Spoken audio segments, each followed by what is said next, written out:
خب عرض سلام و احترام خدمت شما عزیزان همراه. ایمان فلا هستم، دبیر مرکز پژوهش‌های حقوندی. بسیار خوشحالم که در نشست دیگری در خدمت شما عزیزان هستیم در مرکز پژوهش‌های حقوندی در کلاب هاوس. خیلی خوشحال هستم و افتخار این رو دارم که در خدمت جناب داوود امین‌الرایا، پژوهشگر، نویسنده و مبتکر آکادمی کلنگر ساتویکا هستیم. امشب قرار هست که در بحث سلامت کلنگر از منظر گفتمان حقوندی صحبت بکنیم. خوش آمد میگم خدمت شما عزیزان که در بخش شنوندگان هستین. عرض شود که خب بحث سلامتی یکی از 7 حوزه در حقیقت سبک زندگی حقوندی است و یکی از 12 تعریف سواد از طرف یونسکو است و بحث اطلاعات مهم درباره تغذیه سالم و کنترل بیماری‌ها و مسائل مربوط به اون هست. از این جهت گفتیم امشب در خدمت جناب امین‌الرایا باشیم با توجه به تجربه پژوهشی ایشون و به صورت تجربی به هر حال کارهای بسیار ارزشمندی در این حوزه انجام شده توسط ایشون و دعوت کردیم ایشون تشریف بیارن و در این حوزه با هم صحبت داشته باشیم. جناب امین‌الرایا خیلی خوش آمدی، در خدمت شما هستیم، صحبت‌های شما رو میشنویم. سلام عرض میکنم خدمت دوستان و عزیزان. بنده داوود هستم، امین‌الرایا، و در خدمتتون هستم با معرفی مکتب سلامتی ساتویکا. کلمه ساتویکا یک کلمه سانسکریت هستش، زبان کهن سانسکریت، که به معنای روش‌هایی است که میتواند به سلامتی ذهن و جسم کمک بکنه. و روش‌هایی که در ساتویکا هست هم به سلامت خاک کمک میکنه، هم به سلامت آب، هم به سلامت گیاهان و حیوانات و انسان‌ها میتونه که خدمت بکنه. و تمام این خدمات در طی هلوش 18 سالی که ما مشغول هستیم کاملا نتایجش ثبت شده هستش و قابل تکرار بود. ما وقتی که به سراغ سلامتی میریم با دو مکتب یا دو نگرش به سلامتی روبرو میشیم: نگرش جزءنگر و نگرش کلنگر. نگرش جزءنگر به جسم انسان به شکل یک ماشین نگاه میکنه، مثل یک ساعت، و راهکارش تعویض بیشتر هست یا تعمیر. نگرش کلنگر به جسم انسان به شکل یک موجود زنده نگاه میکنه که قابلیت احیا، بازسازی و تعمیر رو در خودش داره. نگرش جزءنگر بیشتر به سرکوب و از بین بردن علامت‌ها می‌پردازه. نگرش کلنگر از علامت‌ها استفاده می‌کنه تا به ریشه‌ها برسه. نگرش جزءنگر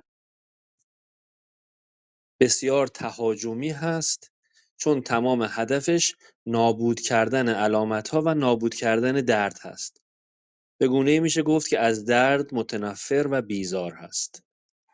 اما نگرش کلنگر برای درد احترام قائله، برای علامت‌ها احترام قائله، اونها رو محترم میشمره و ازشون استفاده میکنه تا به ریشه مشکلات برسه. و زمانی که ریشه اصلاح بشه، خود به خود اون علامت و درد هم برطرف میشه. در دوره زندگی میکنیم که پزشکی سمی صنعتی، به قولی پزشکی غربی، پزشکی مدرن و پزشکی رایج که نمونه بارز جزءنگری هست، عنان اختیار و قدرت رو در دست داره و پزشکی کلنگر، طب‌های کلنگر معمولاً به حاشیه رانده شده.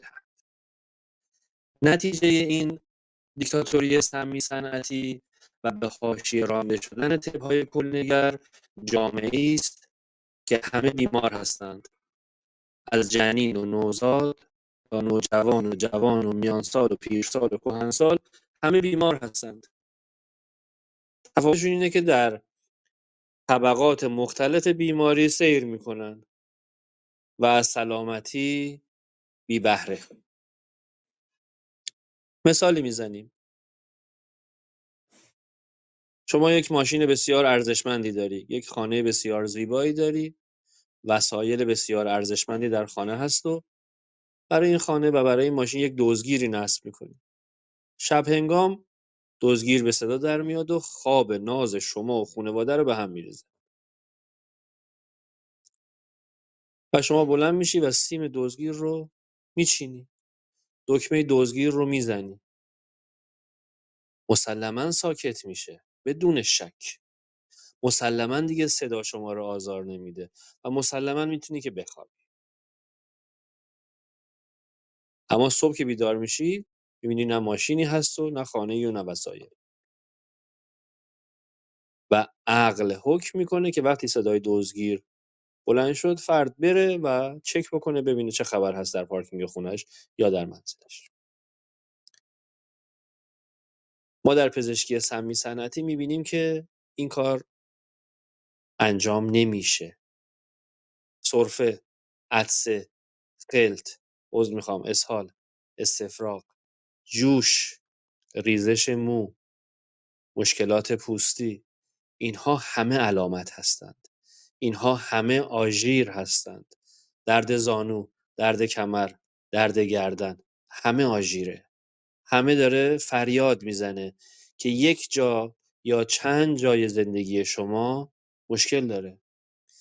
از تعادل خارجه، از توازن و تقارن خارج شده. ذهن شما، جسم شما و نیروی حیاتی شما.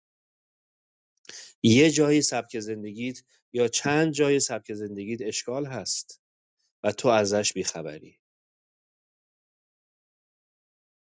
فرد به پزشکی سمی صنعتی مراجعه میکنه و با استفاده از آنتیبیوتیک‌ها، آنتی‌هیستامین‌ها و مسکن‌ها و مخدرها و خواب‌آورها و آرامبخش‌ها، دگزاها، کورتون‌ها اون آژیر رو سرکوب میکنه. سیم رو میچینه. درسته که درد کمتر میشه یا ساکت میشه.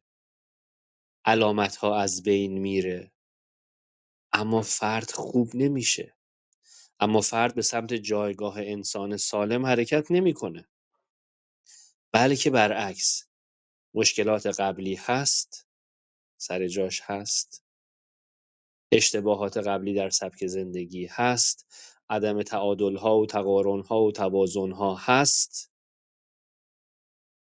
و یک عامل جدید هم به تمام این آلودگی‌ها اضافه میشه.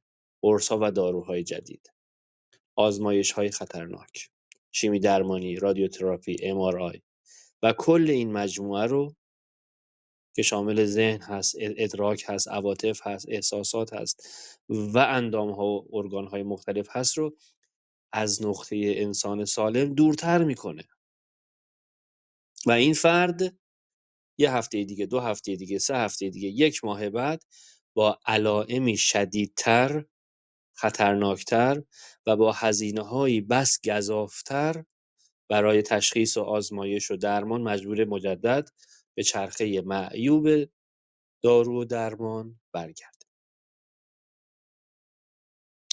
مکتب سلامتی ساتفیکا در طی سال‌های زیادی که به خدمت رسانی مشغول بوده، به درد احترام گذاشته، به علائم احترام گذاشته و تلاش کرده که با پیدا کردن ریشه مشکلات در وجود افراد به اونها کمک بکنه و علامت‌ها خود به خود برطرف شدن.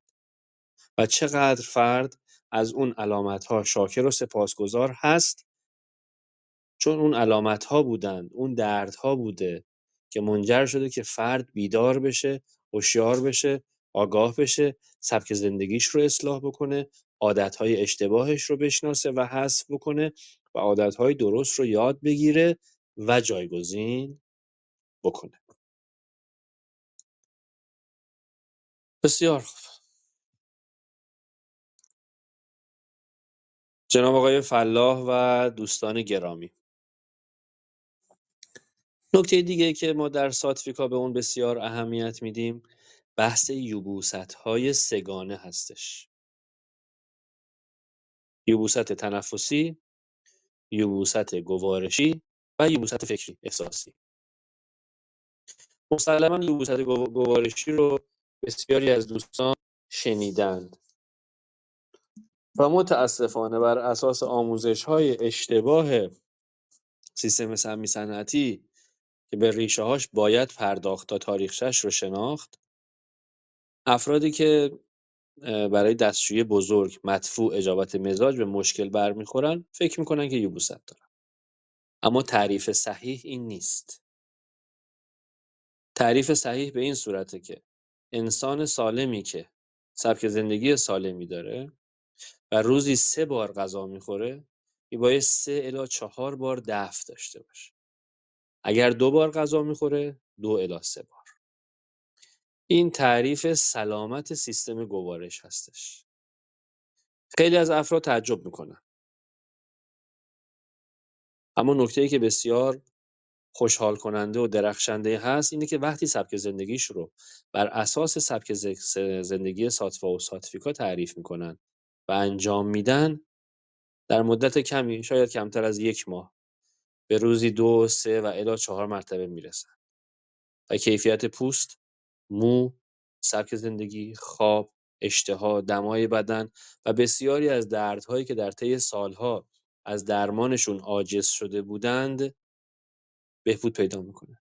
کیفیت‌ها میره بالا. چون این مدفوعی که باید از بدن خارج بشه روزی 3 الی 4 مرتبه و 2 روز یه بار، 3 روز یه بار، 4 روز یه بار تخلیه میشه، ترشحات داره. این ترشحات خون رو آلوده میکنه. بخارات داره. این بخارات صعود میکنه، گوش‌ها، چشم‌ها، دندان‌ها و مغز رو آسیب میزنه. اما در کتب درسی سمی صنعتی گفتن شما 2 روز یه بار هم بری اشکالی نداره. میشه یه کاریش کرد، طبیعیه. ولی بهتره که بدونیم طبیعی نیست، بلکه عمومی هست. هر چیزی که عمومی باشه طبیعی نیست. حتی میتونه غیر طبیعی باشه. و بر اساس همین یک خط آموزه اشتباهی که به پزشکان سر تا سر دنیا داده میشه، یبوست گوارشی که الامراض یا مادر همه مریضی ها هست رو خط قرمز میکشن روش و میذارنش کنار. و فرد چون این قضیهش برطرف نمیشه، مشکلات دیگرش هم حل نمیشه. بیشمار افراد داشتیم که از آرتریت، از آرتروز، از میگرن، از MS، از لوپوس و بیماری‌های صعب العلاج و لاعلاج دیگه رنج می‌بردن. و زمانی که بحث یبوست گوارشیشون برطرف شده، به گفته خودشون 80 الی 90% مشکلاتشون برطرف شده. چرا باید کوتاهی بشه در اطلاع رسانی این قضیه؟ خب، یبوست گوارشی رو گفتیم الامراض. ما باید یبوست تنفسی رو الخبائث بنامیم. درسته کلمه عربیه اما مادر همه خباثت‌ها. اگر ما زایدات بدن رو 100% در نظر بخوایم بگیریم، 15 الی 20 درصدش از طریق ادرار و مدفوع و خلط و پریود و اینها تخلیه میشه. 75 80 الی 85 درصدش میبایست که از طریق ریه ها دفع بشه و نمیشه. اکثر افرادی که تشریف میارن بیماری‌های صعب العلاج دارن، لاعلاج دارن. ما مرکز اصلیمون در ترکیه هست، از کشورهای اروپایی و امریکا زیاد تشریف میارن. تمامشون یبوست تنفسی رو دارن. تنفسشون یا دهانیه متاسفانه، یا شانه‌ایه یا سینه‌ایه. در صورتی که تنفس صحیح تنفس شکمی هست. با تنفس شکمی هست که از همه ی حجم ریه ما میتونیم استفاده کنیم و همه ی حجم ریه رو بعد از استفاده تخلیه کنیم. اما به علل ذهنی و روانی و ترس‌های کودکی و فشارهای کودکی و اینها، این تنفس کم کم از حالت شکمی میشه سینه‌ای و میشه شانه‌ای.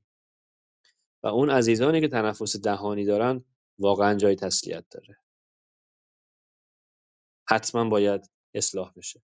اون عزیزانی که به خاطر زیبایی و هر دلیل دیگه بینیاشون رو جراحی کردن و الان تنفسشون کامل نیست، واقعا جای تسلیت داره. اینجور افراد رو من بهشون تمرین میدم، میگم برید انجام بدید، اگه تنفستون اصلاح شد برای درمان تشریف بیارید، چون اگر اصلاح نشه متاسفانه درمان ها جواب نمیده، چون اصل قضیه مشکل داره.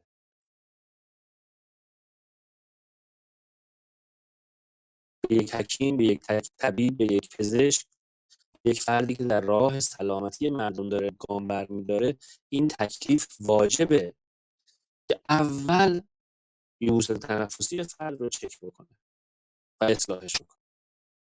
دوم یبوست گوارشیش رو چک بکنه و اصلاحش بکنه و بدون دارو.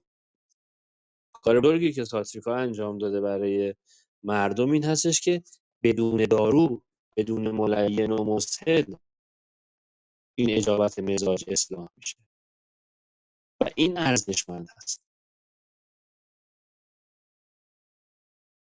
ما در ساتریکا حتی از داروهای گیاهی هم استفاده نمی کنیم، از جوشانده و دم کرده و عرقیجات هم استفاده نمی کنیم و دلیل داریم. بر اساس آموزه های طب سنتی و طب های کلنگر، نسبت دارو به بدن مثل صابون به لباس هست. درسته که تمیز میکنه اما از داخل میپوسونه و میسوزونه و وای به حال اون فرد که حال خوبی از اون دم کرده و جوشونده و عرقیجات بگیر و بهش معتاد بشه، کارش تمومه. و بر اساس همین مطلب ما در مکتب سلامتی ساتریکا تمام بیماران سب‌العلاج و لاعلاجی که تشریف میارن دم کرده و جوشونده و عرقیجات گیاهی هم براشون تجویز نمی‌کنیم، چون به یک نکته رسیدیم که درد در توست و درمان نیز هم. و تمام این سالهایی که تلاش کردیم و در خدمت مردم در کشورهای مختلف بودیم، نتیجهش یک چیز شده: اثبات این داستان که ما برای سلامتی احتیاج به هیچ دارویی نداریم، نه شیمیایی و نه گیاهی. همونطور که ریشه درد در ما هست، هم ذهنی، هم جسمی و هم سبک زندگی، ریشه درمان هم در درون ما هست. با اصلاح ذهن و پالایش ذهن و تقارن جسم و توازن جسم و اصلاح سبک زندگی و عنایت حق و لطف خدا. پس عزیزانی که دارن این صحبت رو گوش میکنن، اگر دردی دارید، اگر دردمند هستید، اگر در منزل در عزیزانتون بیمار دارید، بیماری هستش، اولین گام اصلاح سبک تنفسش هست. دومین گام بررسی علل ریشه‌ای یبوست گوارشیش هست. یبوست گوارشی چرا ایجاد میشه؟ براتون میگم ببینید که این اشتباهات مشترک در زندگی ایرانی ها، عامل انقراض ایرانی ها شده. قبلا هم گفتیم شاید بشه یا خواهد شد، ولی الان میدونیم که شده. یک، دیر شام خوردن. من خیلی ها میدونم 11 شب 12 شب تازه از سر کار میان خونه در کنار زن و بچه شام میخورن. دیر خوابیدن، تا ساعت 12 1 2 فیلم و سریال نگاه میکنن، مافیا بازی میکنن، از این کارا. خب این آدم سیستم بدنیش از طبیعت انسانی دور شده، غذاشون رو نمیجون، در همخوری دارن، پرخوری دارن، ماست و سالاد زیاد میخورن، همراه غذا مایعات و آب زیاد میخورن. من زمانی که میرم رستوران و فرد میگه که خب غذاش میخواین فلان چیز، نوشیدنیش میخواین هیچی، واقعا تعجب میکنم. میگه مگه میشه آقا آدم با غذاش نوشیدنی نخوره؟ میگم درستش اینه که نخوره، چون معده رو سرد میکنه و معده سرد نمیتونه غذا رو هضم کنه. خوب نجویدیم و خوب هم معده هضم نمیکنه، فشار به کجا میاد؟ به کبد. روده، در نهایت به مغز و به قلب و به اندام جنسی. خیلی از عزیزانی که مشکلات جنسی دارن، مخصوصا آقایون، یک از ریشه‌هاش برمیگرده به همین بد جویدن و نوشیدنی با همراه غذا خوردن. پس یبوست گوارشی دلایل زیادی داره. روغن‌های صنعتی که مردم استفاده میکنن، نمک‌های یودداری که مردم استفاده میکنن، نان‌هایی که از آرد دولتی استفاده شده مردم استفاده میکنن، بحث سیگار هست، قلیان هست، مشروبات الکلی هست، بحث حذف صبحانه هست. فرد صبحانه نمیخوره، نهار زیاد میخوره، شام سالاد میخوره و نمیدونه هر سه تاش براش ضرر داره. فرد صبح پا میشه، بر اساس آموزش‌های اشتباه آب ناشتا میخوره و خوشحالم هست که دارم به بدنم خدمت میکنم. خیر، تو در حال خیانت به بدنت هستی، در حال جنایت علیه بدنت هستی. معدت سرد میشه، کبدت سرد میشه، مغزت سرد میشه، ویزه‌هات سرد میشه، رحمت سرد میشه. اگر سالم باشی زود مریض میشی، اگر مریض باشی هیچ وقت خوب نمیشی و هیچ کس اینا رو به مردم نمیگه. اون کسی که باید بگه نمیگه، آموزش پرورش نمیگه، رسانه و سلبریتی نمیگه، کادر درمان هم نمیگه. یا نمیدونن یا میدونن و نمیگن. تحقیقش با شما. فرد از این دکتر به اون دکتر، از این آزمایشگاه به اون آزمایشگاه، از این داروخونه به اون داروخونه و فکر میکنه اگر داروی خارجی گران قیمت بگیره خوب میشه. نه، نمیشه.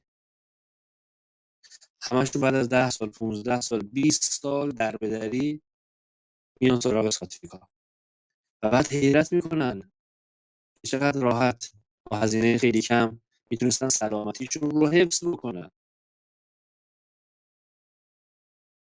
در ساتیفیکا ما هم روی تقویت کار میکنیم، هم با روی پیشگیری کار میکنیم، هم روی تشخیص کار میکنیم و هم روی مبحث درمان کار میکنیم.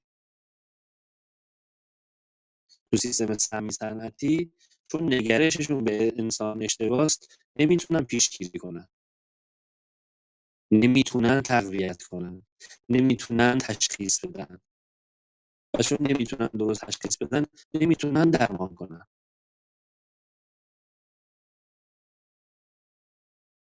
برای اینکه بتونیم تشخیص درستی داشته باشیم باید بتونیم که ببینیم، لمس کنیم. نیم ساعت، 45 دقیقه، 1 ساعت شرح حال بگیریم. کی پا میشی، کی میخوابی، چی میخوری، چی رو با چی میخوری، چجوری حمام میری، چجوری دستشویی میری، عرق چجوریه، مزه دهن چجوریه، بوی دهن چجوریه، عضو خام پریودها چجوریه، ادرار چجوریه، جنس موش رو، جنس پوستش رو، نبضش رو، زبانش رو، چشمش رو، اگر حجامت بشه بوی خونش رو، رنگ خونش رو، غلظت خونش رو، کف پاش سرده، کف دستاش سرده، خیسه، لیزه، خشکه، آیا لگنش سر جاش هست، آیا ستون فقراتش متقارن هست یا نیست که معمولا نیست، شانه ها بالا پایین هست یا نیست، جمجمه بالا و پایین هست یا نیست، چشم ها تقارن دارن یا ندارن، فک ها توازن دارن یا ندارن، سوراخ های بینی هم اندازه است یا کوچیک و بزرگه، سینه ها هم ردیفن یا نه لنگه به لنگن، ناف به سمت چپ منتقل شده یا به سمت راست جا به جا شده. تمام اینها مهمه و تمام اینها بهش بی‌توجهی میشه از طرف سیستم سمی صنعتی. خب عرضم به حضورت که یه جنبندی بخوایم بکنیم، آدما از یبوست تنفسی رنج میبرن، از یبوست گوارشی رنج میبرن و از یبوست فکری. یبوست تنفسی و یبوست گوارشی رو با اصلاح تنفس، آموزش تنفس شکمی و اصلاح سبک زندگی میشه روش کار کرد و برطرفش کرد. یبوست فکری کار داره. فرد باید مراقبه‌های حقیقت محور و حضور پرور رو یاد بگیره تا بتونه به ماهیت حقیقی من و مال من پی ببره، تا بتونه به همون یبوست فکریش پی ببره. خیلی‌ها اصلا نمیدونن. دوستان و عزیزان من هستن، فوق لیسانس، دکترا و مدارج بالاتر، اساتید دانشگاه هستند که زمانی که با هم کار میکنیم میگه من از یبوست فکری سالهاست که رنج میبرم. از همون موقع که دوست داشتم شاگرد اول کلاس باشم، از همون موقع که دوست داشتم تو مدرسه از همه بالاتر باشم، از همون موقع که دوست داشتم تو دانشگاه بالا دست من کسی نباشه، یبوست فکری رو داشتم و نمیدونستم. و این بسیار جای ارزش خوشحالی داره که این فرد آگاه شده به یبوست فکریش. چون زمانی که فرد آگاه میشه به یبوست تنفسیش میره دنبال اصلاحش، یا زمانی که میفهمه به جای روزی 4 بار 4 روز یه بار دستشویی میره و مشکل هست، میره دنبال اصلاحش. در مورد یبوست فکری هم دقیقا همینه. خیلی از ما، مخصوصا کسانی که دانشگاه رفتیم و سواد داریم و درس خوندیم و مدرک داریم و اینها، از این قضیه رنج میبریم و نمیدونیم. و البته دانستنش رنج داره، درد داره، ولی از ندانستنش خیلی بهتر. خیلی خوب. جناب آقای ایمان خان، فلاح عزیز، من فکر میکنم که 1 رو 20 دقیقه‌مو صحبت کردم و خوشحال میشم که در خدمت سایر عزیزان باشم که اگر سوالی هست در حد توان و در حد توانم پاسخگو باشم. بسیار سپاسگزارم جناب امین رایای عزیز. من دعوت میکنم دوستان اگر که در بخش شنوندگان زحمت بکشین دست بلند کنید و تشریف بیارین روی استیج که بتونیم در خدمت شما باشیم. هر شود که خوش آمد میگم جناب گلزار عزیز. هر شود که من دو تا مورد رو خواستم مطرح بکنم با توجه به مواردی که اشاره فرمودید و ارتباطش با بحث اونچه که ما در گفتمان حقوندی داریم و بعد در خدمت جناب گلزار خواهیم بود. هر شود که یک بحثی رو مطرح کردین رو بحث عدم تعادل در بله، بدنهای انسان، از جمله بحث در بحث بدن ذهن، بدن در واقع عاطفی و الی آخر. چون حالا اون بحثی که معروف هست که عنوان میشه که بیماری در بدن ذهن تخم میکنه، در بدن عاطفی رشد ریشه میکنه، در بدن انرژی شاخه و برگ میده و در بدن فیزیکی به نوعی میوه میوه میده. میده. بله، بله.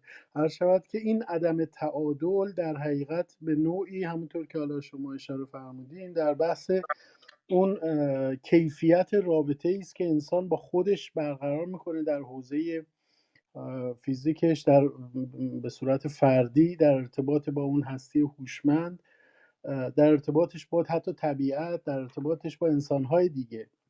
بله، این در حقیقت به نوعی اون بحث روابط سالم مطرح میشه، حالا روابط انسان بله، با خودش و الی آخر.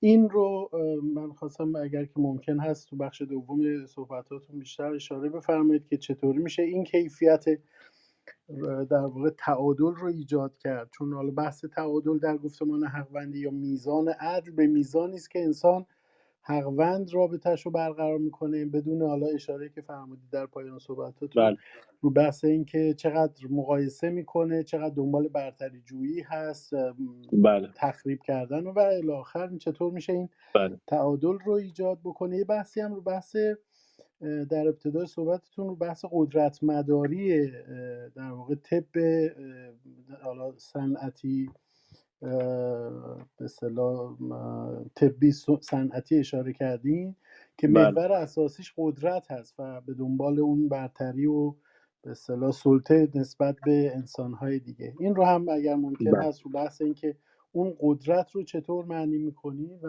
حالا مسائل مربوط به اون، این چشم، دو بحث رو ممنون میشم اگر اشاره بفرمایید. جناب چشم. گلزار در خدمت شما هم هستیم، اگر که صحبتاتون رو بفرمایید تا بخش دوم صحبت‌های جناب امین رایی رو بشنویم. بفرمایید جناب گلزار عزیز. سلام دارم خدمت شما عزیزان و همه عزیزانی که در اتاق هستند.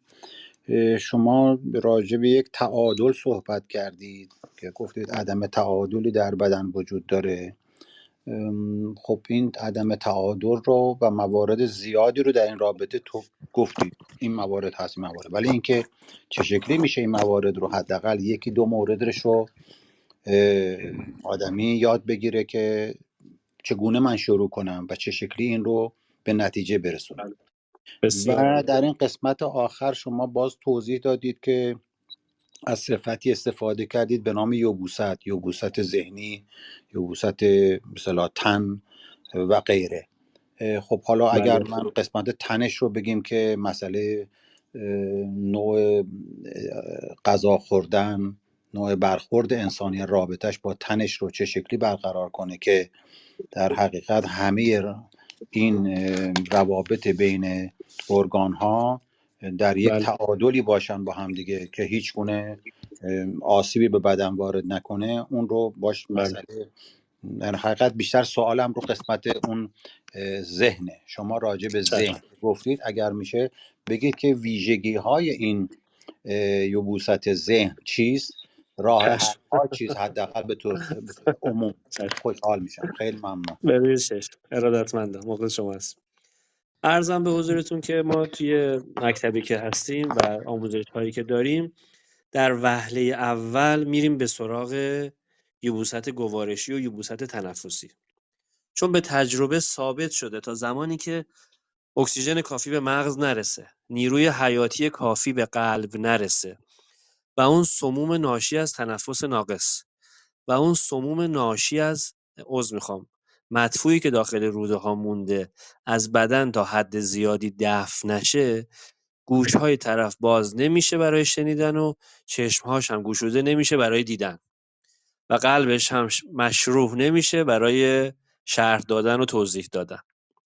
برای همین اولین گامی که من به شما دوست عزیز یا هر کسی که دوست داره که در این مسیر حرکت بکنه این هستش که الگوی تنفسش رو اصلاح بکنه. و ما برای این قضیه فایل رایگان آموزش ضبط کردیم و در داخل تلگرام قرار دادیم که افراد از طریق اون فایل تنفس صحیح رو یاد بگیرن و روزی 3 مرتبه انجام بدن. این تنفس صحیحی که روزی 3 مرتبه انجام میدن، 1 باعث پاکسازی کامل ریه هاشون میشه، 2 کمک میکنه که روده ها راحتتر، روانتر و کاملتر و زودتر تخلیه بشن و 3 کمک میکنه که خودآگاهی جسمانی فرد بره بالا. این خودآگاهی جسمانی یا به قولی بادی اویرنس زمانی که بره بالا میشه همون کلید گم شده سلامت نوع بشر. یعنی فرد خودش شخصا متوجه میشه که الان سرماش بیشتر شده، گرماش بیشتر شده، خشکیش زیاد شده یا رطوبتش افزایش پیدا کرده و میره به دنبال اصلاح اینها. حالا سردی‌ها رو کمتر میخوره، گرمی‌ها رو بیشتر میخوره، متعادل که شد میره سراغ زندگیش، یا میبینه خشکیش زیاد شده، رطوبتی‌ها رو بیشتر میخوره، کاهو بیشتر میخوره، خیار بیشتر میخوره، کاسنی بیشتر میخوره، بعد که تنظیم شد میره سراغ زندگیش. مشکل اصلی این 130-40 سال اخیر اینه که این سیستمی که ما درش زندگی میکنیم تمام تلاشش رو کرده که خودآگاهی جسمانی ما رو به شدت بیاره پایین و برای این کار ما رو در فضای ذهن گم کرده. چجوری ما رو در فضای ذهن گم کرده؟ با همین تفرقه‌ای که بین اقوام و ملل و پرچم‌ها و ادیان مختلف میذاره، با انواع اقسام فیلم‌ها و سریال‌ها و کارتون‌ها و نمایش‌ها و اینها، با انواع اقسام چیزای فضای مجازی، تمام این حرکت‌ها یکیش اینه که ما تو ذهن گم میشیم. هر چقدر که بیشتر توی ذهن گم بشیم، اون نیروی حیاتی، اون سوخت، اون انرژی که جسم و ارگان‌های مختلف احتیاج دارن برای احیا و بازسازی خودشون، برای درمان خودشون، از طریق ذهن خورده میشه. و یکی از راهکارهایی که ما داریم و به افراد یاد میدیم که بتونن سلامتیشون رو به دست بیارن اینه که یاد بگیرن چجوری از فضای آشفته ذهن برگردن به جسم. وقتی که برگردن به جسم، اون نیروی حیاتی که توسط ذهن میشه گفت به شدت مصرف میشده برمیگرده داخل جسم و جسم از اون نیروی حیاتی استفاده میکنه. 1 برای درمان بیماری‌هاش، 2 برای سلامت بیشتر، 3 برای جوانسازی. بعدی در مورد ذهن پرسیدید، بازم این رو من بگم. ذهن ما عرضم به حضورت در مورد تعادل ذهن پرسیدید جناب آقای جهانگیر گرامی. ببینید ما ذهنمون خیلی آشفته است، یعنی خاصیت این چند نسل اخیر هستش، آشفته تر شده و آشفته تر هم خواهد شد. ما معمولا یا ذوق‌مرگ هستیم یا دغمرگ هستیم، یا در گذشته هستیم یا در آینده هستیم، یا داریم خاطرات رو مرور میکنیم و دور از جون نشخوار میکنیم، یا تو فکر و خیال آرزوهای آینده هستیم و این ذهن به شدت عدم تعادل داره. اولین قدمی که ما باید برداریم اینه که این عدم تعادل رو متوجهش بشیم و به قولی شکارش کنیم. زمانی که ما مراقبه های حقیقت محور و حضور پرور رو یاد میگیریم، اولین اتفاقی که در این مراقبه ها میفته اینه که فرد میفهمه به هیچ عنوان تمرکز نداره، به هیچ عنوان ذهن در اختیارش نیست و شخصا درک میکنه که بازیچه ذهن هستش. این خیلی موفقیت بزرگیه. دقیقا مثل همون آگاهی به یبوست تنفسی و یبوست گوارشی میمونه که فرد میدونه چه فاجعه‌ای رو داره با خودش حمل میکنه و اون موقع است که میفهمه که بدبختی هایی که توی زندگیش هست یا روابط عاطفی و احساسی و مالی و کاری و اجتماعیش هست، مشکلاتی که تو سلامتی جسمش هست، ارتباط مستقیم داره با ذهن آشفته و پشفتش. اونجا دیگه میشه کمک کرد که این ذهن رو آروم آروم، مهربانانه، دوستانه تربیتش بکنه تا ذهن در خدمت تعالی و هدف زندگی فرد باشه. امری باشه من در خدمت. بسیار سپاسگزارم جناب امین رایی عزیز. هر شود خوش آمد میگم خدمت جناب رضایی عزیز، جناب جلوانی عزیز و خوش آمد میگم خدمت دوستانی که به ما تازگی پیوستن. هر شود کانال تلگرام آکادمی ساتفیکا رو من در پیشانی اتاق درج کردم، اگر دوستان مایلن بهش مراجعه بکنن و حالا از مطالبش استفاده بکنن. هر شود من قبل از اینکه خدمت جناب رضایی و جناب جلوانی عزیز برسم، دو تا سوال میخواستم اگر ممکن هست به بحث تبهای انسان، بحث بلغم، خون، صفرا، سودا اشاره بفرمایید اگر امکانش هست، و اینکه در ارتباط با مدیریت خشم و اون چه بله. که به عنوان حالا نفرت در درون این خشم هست، چطور میشه این در واقع خشم رو، نیروی خشم رو نفرت زدایی کرد؟ چون تصور میکنم این اندیشه وجود داره که این در واقع اگر ما نفرتی از کسی داریم، در حقیقت اون در درون خود ما هست و ما هستیم بله. که این نفرت رو در درون خودمون نگهداری کردیم و در ارتباط با یک اتفاق این در واقع بروز پیدا میکنه از درون ما. این رو چطور میشه در واقع به نوعی مدیریتش کرد؟ این حالا سوال من بود.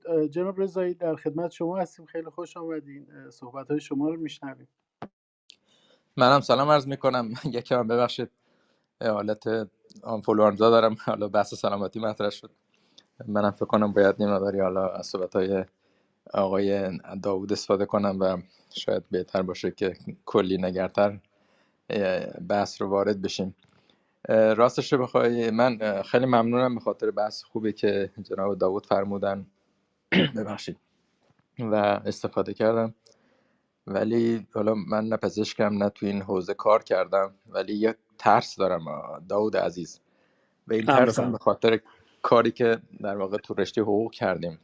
میدونی که نمیخوام خدا نکرده مقایسه نمیخوام کنم، ولی میخوام بگم یعنی یک پارادایم ممکنه شکل بگیره و بعد آثار و نتایجش اصلا دیگه دست من و شما نیست.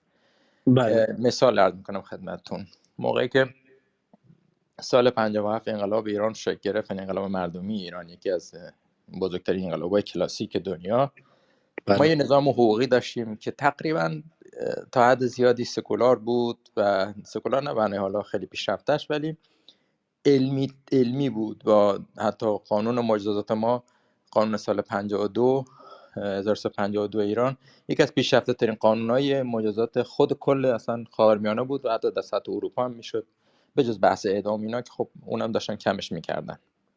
بله بعد این انقلاب میشه و آقای فردید و این دوستان دیگه و این اسپریچوالیتی و این معنویت و حتی میشه فوکو از فرانسه برای ما معنویت میستراشه و وارد یک بله عصری میشیم که الان دیگه میبینیم یک نظام یعنی در واقع مراعات سابقه هم داشتی که آقای شریعتی و اینا و جلال احمد هم بله جلال آل احمد و اینا هم بحث برگشت به گذشته و میدونم بله اصل رجوع به سنت و اینا رو مطرح کرده بودن.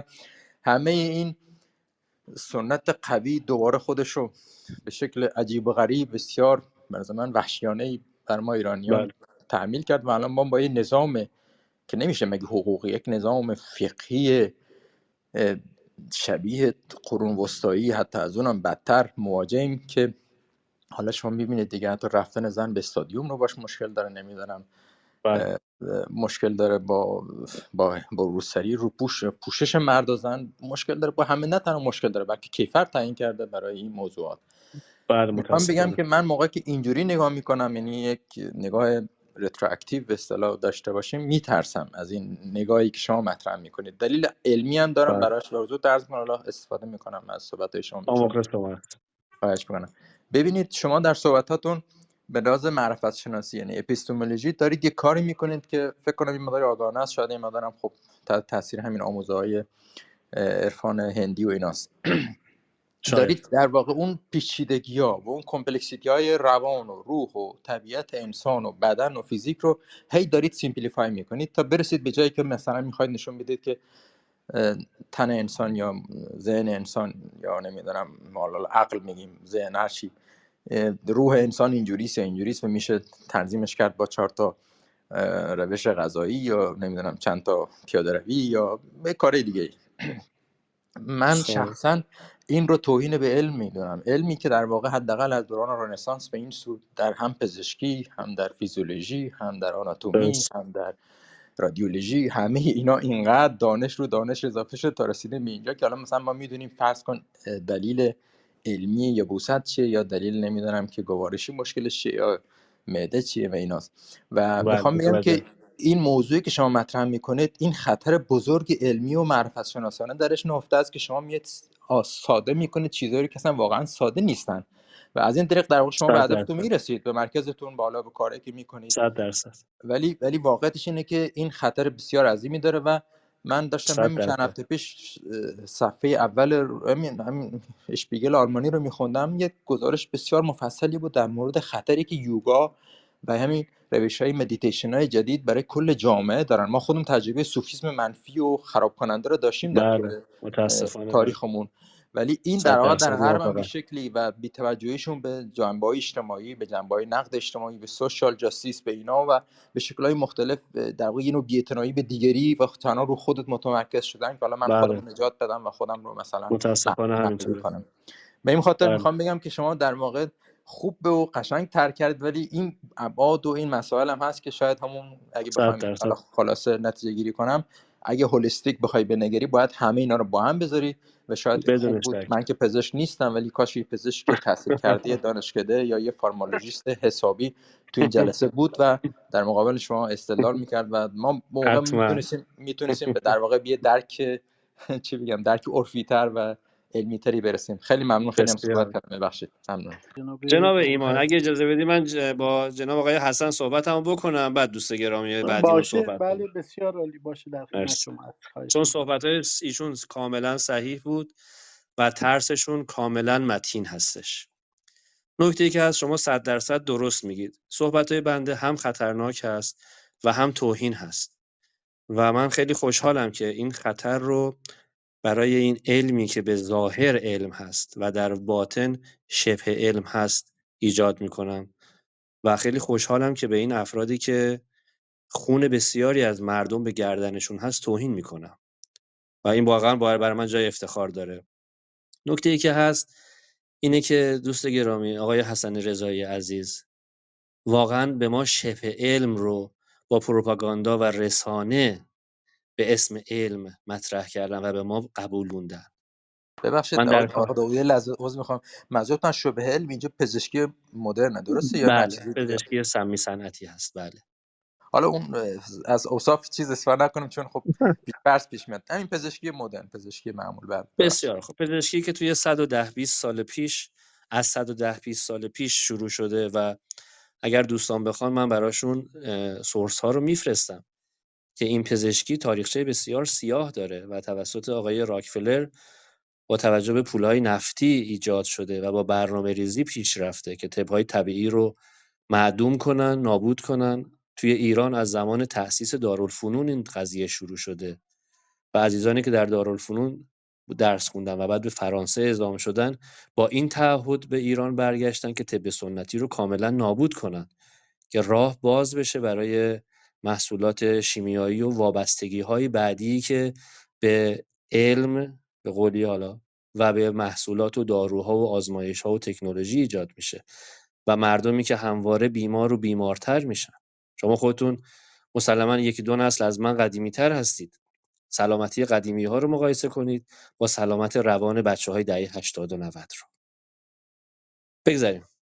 من اینا رو تمام مدارکش رو دارم که چیزی رو که ما به اسم علم الان میشناسیم نه توی پیشگیری موفق بوده، به شدت شکست خورده. توی تقویت ذهن و جسم به شدت شکست خورده. توی اصلاح سبک زندگی به شدت شکست خورده. توی تشخیص‌ها به شدت شکست خورده. تنها تشخیصی که به شما میدن اینه: یک، ژنتیک، مادرزادی، ارثی، از استرس، اعصابته یا ویروسه. در صورتی که ما تو کار تشخیص خودمون بسیار تشخیص قوی‌تری میدیم و صحیح‌تر، هم ذهنی و هم جسمی و هم سبک زندگی. و نتیجهش چیه؟ که فردی که 15 سال، 20 سال، حتی 30 سال در به در مطب‌های مختلف بوده نتیجه میگیره. کسی که بهش گفتن در بهترین حالت شاید کنترل بشه و به قول خودش کنترل که نشده بدتر هم شده.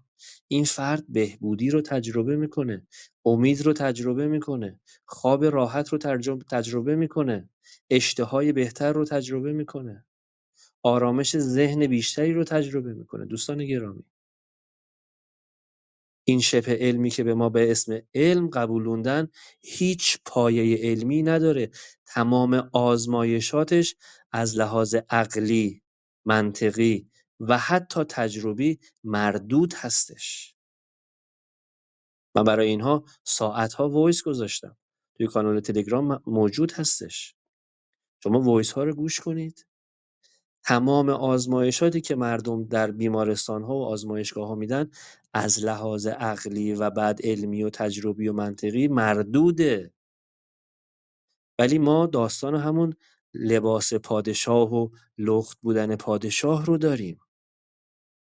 داستان ترس از ویروس رو داریم. شما الان آنفولانزا گرفتید. این یه برچسب هست. شما در واقع آبریزش بینی داری، بدن درد داری، سرفه داری، عطسه داری، خلط داری، خستگی داری. ولی برچسبی که به شما چسبوندن، این برچسب بسیار خطرناکه از لحاظ روانی. فرد میاد سردرد داره، برچسب میگرن روش چسبوندن. سردرد راحت و ساده و کم خرج خوب میشه، اما میگرن به قولی هیچ وقت خوب نمیشه. آرتریت روماتوئید برچسبه، آرتروز برچسبه، لوپوس برچسبه، کرونا برچسبه، سویه های مختلفش برچسبن. جناب حسن رضایی عزیزم، بدن ما علامت‌هایی داره و بیشتر علامت‌هایی که مردم تجربه می‌کنند خوب و مفید و محترمه. شما بدنت مسموم شده به هر دلیلی، احتمال زیاد واکسن هم زده باشی 2 دوز. این واکسن‌ها رو ما دادیم آزمایش دوست گرانقدر. تو حوزه کاری منده نبوده ولی من دادم آزمایش. یا آزمایشگاه معتبر. و اون کسی که اینو آزمایش کرد خودش گفت چه اشتباهی کردم که دوز اول رو زدم. الان کمپانی فایزر محکوم شده. کمپانی بیونتک تو ترکیه محکوم شده. چون تمام داده‌هاشون هیچ کدومش علمی نبوده. تمام فقط رسانه‌ای بوده. ما چیزی به اسم واکسن برکت نداریم. تمامش رو از اسرائیل از طریق دبی وارد کردن. شرکت گارداسیل، شرکت فایزر، شرکت مرک، اینا جانیان بزرگی هستن که پرونده هاشون بازه. ولی ما تحت تاثیر رسانه ها فکر می‌کنیم همه صف کشیدن. ما بزرگترین جنبش های اعتراضی برای واکسن رو توی آمریکا، توی استرالیا، توی کانادا و توی نیوزلند داشتیم. دوستای خود ما توی آلمان، فکر کنم شما آلمان باشید، دوستای خود ما توی آلمان هر هفته شنبه یک شنبه میرفتن تظاهرات. توی هلند همینطور، تابستون و زمستون. بحث شبه علم بودنش به راحتی اثبات میشه. اگر یک پزشک محترمی اینجا بود، مسلم بدونید جایی برای بحث نداشت. شک نکنید. ما سر جریان واکسن ها با این عزیزان توی صدا و سیما بارها مناظره کردیم. هیچ حرفی برای گفتن ندارن. فقط ارجاع میدن آقا سازمان بهداشت جهانی اینو گفت. نه عقلشون کار میکنه، نه منطقشون کار میکنه و تجربهشون دقیقاً برعکسش رو ثابت میکنه. که بچه‌هایی که واکسن زدن توشون اوتیسمی هست و بچه‌هایی که واکسن نزدن تا حالا یک کدومشون هم اوتیسم نگرفته. من سال‌ها توی بهزیستی کار کردم جناب آقای حسن رضایی. بچه‌هایی که فلج میشن در اثر واکسن فلج اطفال و واکسن‌های نوزادی و 4 ماهگی و 6 ماهگی فلج میشن. در اثر DDT‌ای که روی مزارع ایران پخش می‌شده در زمان پهلوی اول و دوم و انقلاب، اینها هم فلج میشن. شما گفتید انقلاب اسلامی بسیار حرکت بزرگ، قبول. اما در عرصه پزشکی ما اصلا انقلابی رخ نداد. همون سیستم فاسدی که 1880 شکل گرفت و اومد بالا در ایران دقیقاً پیاده شد. اگر ایران الان داره از افغانستان نیروی جوون وارد میکنه، دلیلش پزشکانی بودن که فریاد زدن فرزند کمتر زندگی بهتر. زنها رو عقیم کردن، مردها رو عقیم کردن.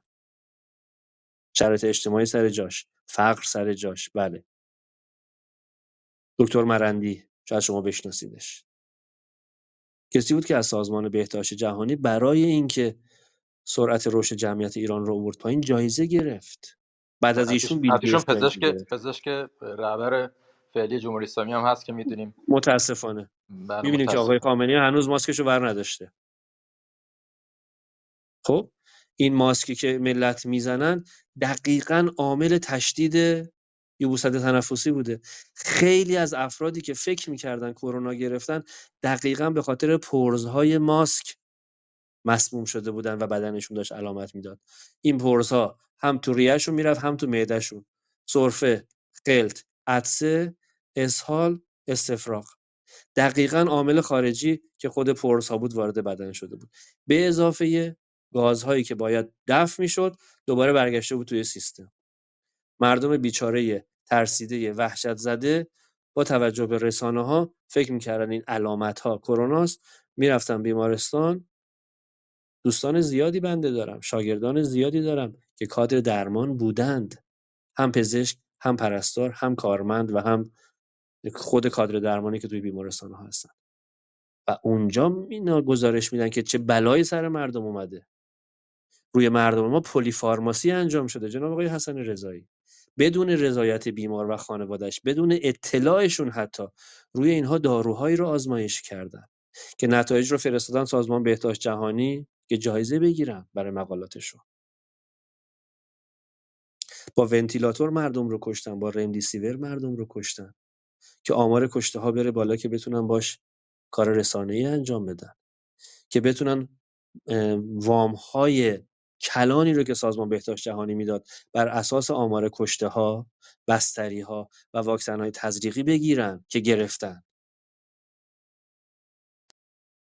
و البته این من تو رو سازمان ملل دارم کار میکنم آقا داودی، اینا حقیقت نداره چیزی که میفرمایید. من براتون میفرستم. من نه توی در مورد توی بهداشت جهانی ما طرف خودمون، من در دفترمون مسئول بهداشت جانی است و اصلا چنین چیزایی که مسائل مالی و اینا رو مطرح میکنید نیست. هیچ اشکال نداره. اگر سهمیه هم بود برای واکسن اینا، بر اساس توافق دولت‌ها و اصرارشون و حتی سهمیه بندی و اینا بود و این اگر مسائل اجازه بدید من براتون مدارکشو نه میفرستم. متاسفانه، خب ببخشید من متاسفانه دیگه وقتم ندارم و فکر کنم اصلا تمام این چیزی که شما مطرح میکنید به یه نوعی برای من واقعا همون خاطره سبک جمهوری اسلامی داره مطرح میکنه که همه چیز قرار برگردونیم به یه دورانی که اصلا نه علم توش بود، نه پزشکی بود، نه چی میدونم، نه حقوق توش بود و واقعا من شوکم از صحبت‌های شما. یعنی منو بیشتر به کاملا یاد حق دارید. آیت الله تبریزی میندازید و از این چیزا. ببخشید. تندرست باشید. خوشحال شدم. به سلامت. براتون آرزوی سلامتی دارم. مرسی، خیلی ممنون. به هر حال ارادتمندم. به هر حال حق دارید جناب حسن رضایی. من با خیلی از عزیزانی که صحبت میکنم و متوجه میشن که سیستم بهداشت و درمان برای سلامتیشون طراحی نشده. سیستم نیروی انتظامی برای امنیتشون طراحی نشده. سیستم آموزش و پرورش برای آگاهیشون طراحی نشده. خب مسلما سخت هستش. ما سالیان سال به این افراد اعتماد کردیم. به این سازمان‌ها و ارگان‌ها اعتماد کردیم و به اعتمادمون خیانت شده. نتیجهش چیه؟ بیماری‌های ذهنی که در جامعهمون بیداد میکنه. بیماری‌های جسمی که در جامعهمون بیداد میکنه و راه درمانی براشون نیست. شما حق دارید شوکه بشید. من واقعا به شما حق میدم. احتمالاً تو روزهای آینده خیلی هم بیشتر اذیت بشید. ولی باید یه جایی ما با حقیقت روبرو بشیم. در زمان قدیم کودکانی که ضعیف بودن می‌مردن، پیرهام در اثر پیرسالی می‌مردن. ولی الان ما نگاه می‌کنیم که همه مریضن. به خانواده خودتون نگاه کنید. کی سالمه؟ کی شاده؟ کی راضیه؟ کی قانعه؟ هیچ کس. جوونا کدومشون غیرت کار کردن دارن؟ کدومشون صبوری برای نتیجه دارن؟ همه پول راحت میخوان. پول سریع میخوان. با توقعات بسیار زیاد. با ادعاهایی بسیار بزرگ. اینها همش مریضی‌های روانی خطرناک دوستان گرامی. بیشتر مردها عذر میخوام الان از ناتوانی جنسی رنج میبرن. میل زیاد، ناتوانی زیاد. میل زیاد، ناتوانی و توان کم. شما پوست‌ها رو نگاه کن، موها رو نگاه کن، به چشم‌ها توی مترو یا توی اتوبوس نگاه کن. ناشی از چیه؟ ناشی از سیستمی که ما بهش اعتماد کردیم اشتباه رفته و متاسفانه باید بدونیم که عمدن اشتباه رفته. من به دوستان کتاب معرفی میکنم، کتاب مطالعه کنید و ببینید چقدر محققان و عالمان کار درست ما داشتیم. منظورم از عالم دینی و مذهبی نیست، خیر. متخصصین فیزیک و شیمی و پزشکان سالم و صالح هست که تمامشون توسط رسانه‌ها سرکوب شدن. تمامشون توسط سازمان بهداشت جهانی و CDC سرکوب شدن. که حرف حقشون که به نفع سلامتی مردم بوده به گوش بقیه نرسه. شما بنده رو با آیت الله تبریزی مقایسه کردید. من ایشون رو دورادور میشناسم. شنیدم کتاب هاریسون رو سوزونده. کتاب هاریسونی رو بنده هم خوندم. پر از اشتباهات وحشتناک هستش. در چیز بیشتری ازشون نمیدونم. ولی ما ادرار شتر به کسی پیشنهاد نمی‌کنیم. هرچند که در مورد مزایاش زیاد خوندیم. من تأکید کردم. ما روی اصلاح تنفس تأکید داریم. روی اصلاح سبک زندگی تأکید داریم. روی شناخت ذهن تأکید داریم. ببخشید من میام تو صحبت شما مثل ارادتمندم. عذر میخوام، شما مثل بخش اول میگه چه مشکلاتی وجود داره. خب این بله. مشکلات اگر که وجود نداشت ما الان وارد گفتگو نمیشدیم. 100%. ولی وقتی راجع به سبک زندگی شما صحبت میکنید، اون سبک رو اگر باز نکنید، من هنوز متوجه نیستم شما چه سبکی رو. راجع به تنفس صحبت میکنید، انواع بله. اقسام نوعهای تنفس میگن، مثلا روزی 3 بار بله. 20 دفعه تنفس شکمی بکنید، از شکم باید بیاد بالا، ریه ها رو آفرین. باز کنید، آروم نفس بله. بکشید.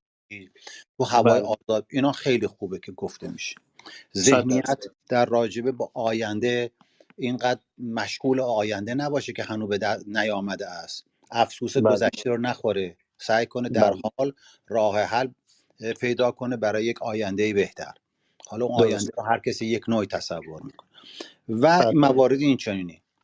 اما اگر شما نگید اون ذهن رو که میگید که اول تن باید آزاد بشه تا ذهن، به نظر من تن و ذهن همش با هم یه مجموعه است، نمیشه جداشون کرد. 100%. اگر بخوام تنم رو نجات بدم، در آن باید که ذهنم رو از اون اشکالات سبک زندگی، دیدگاه هم رو باید تغییر بدم تا بدون بتوانم شک. تنم رو سالم کنم.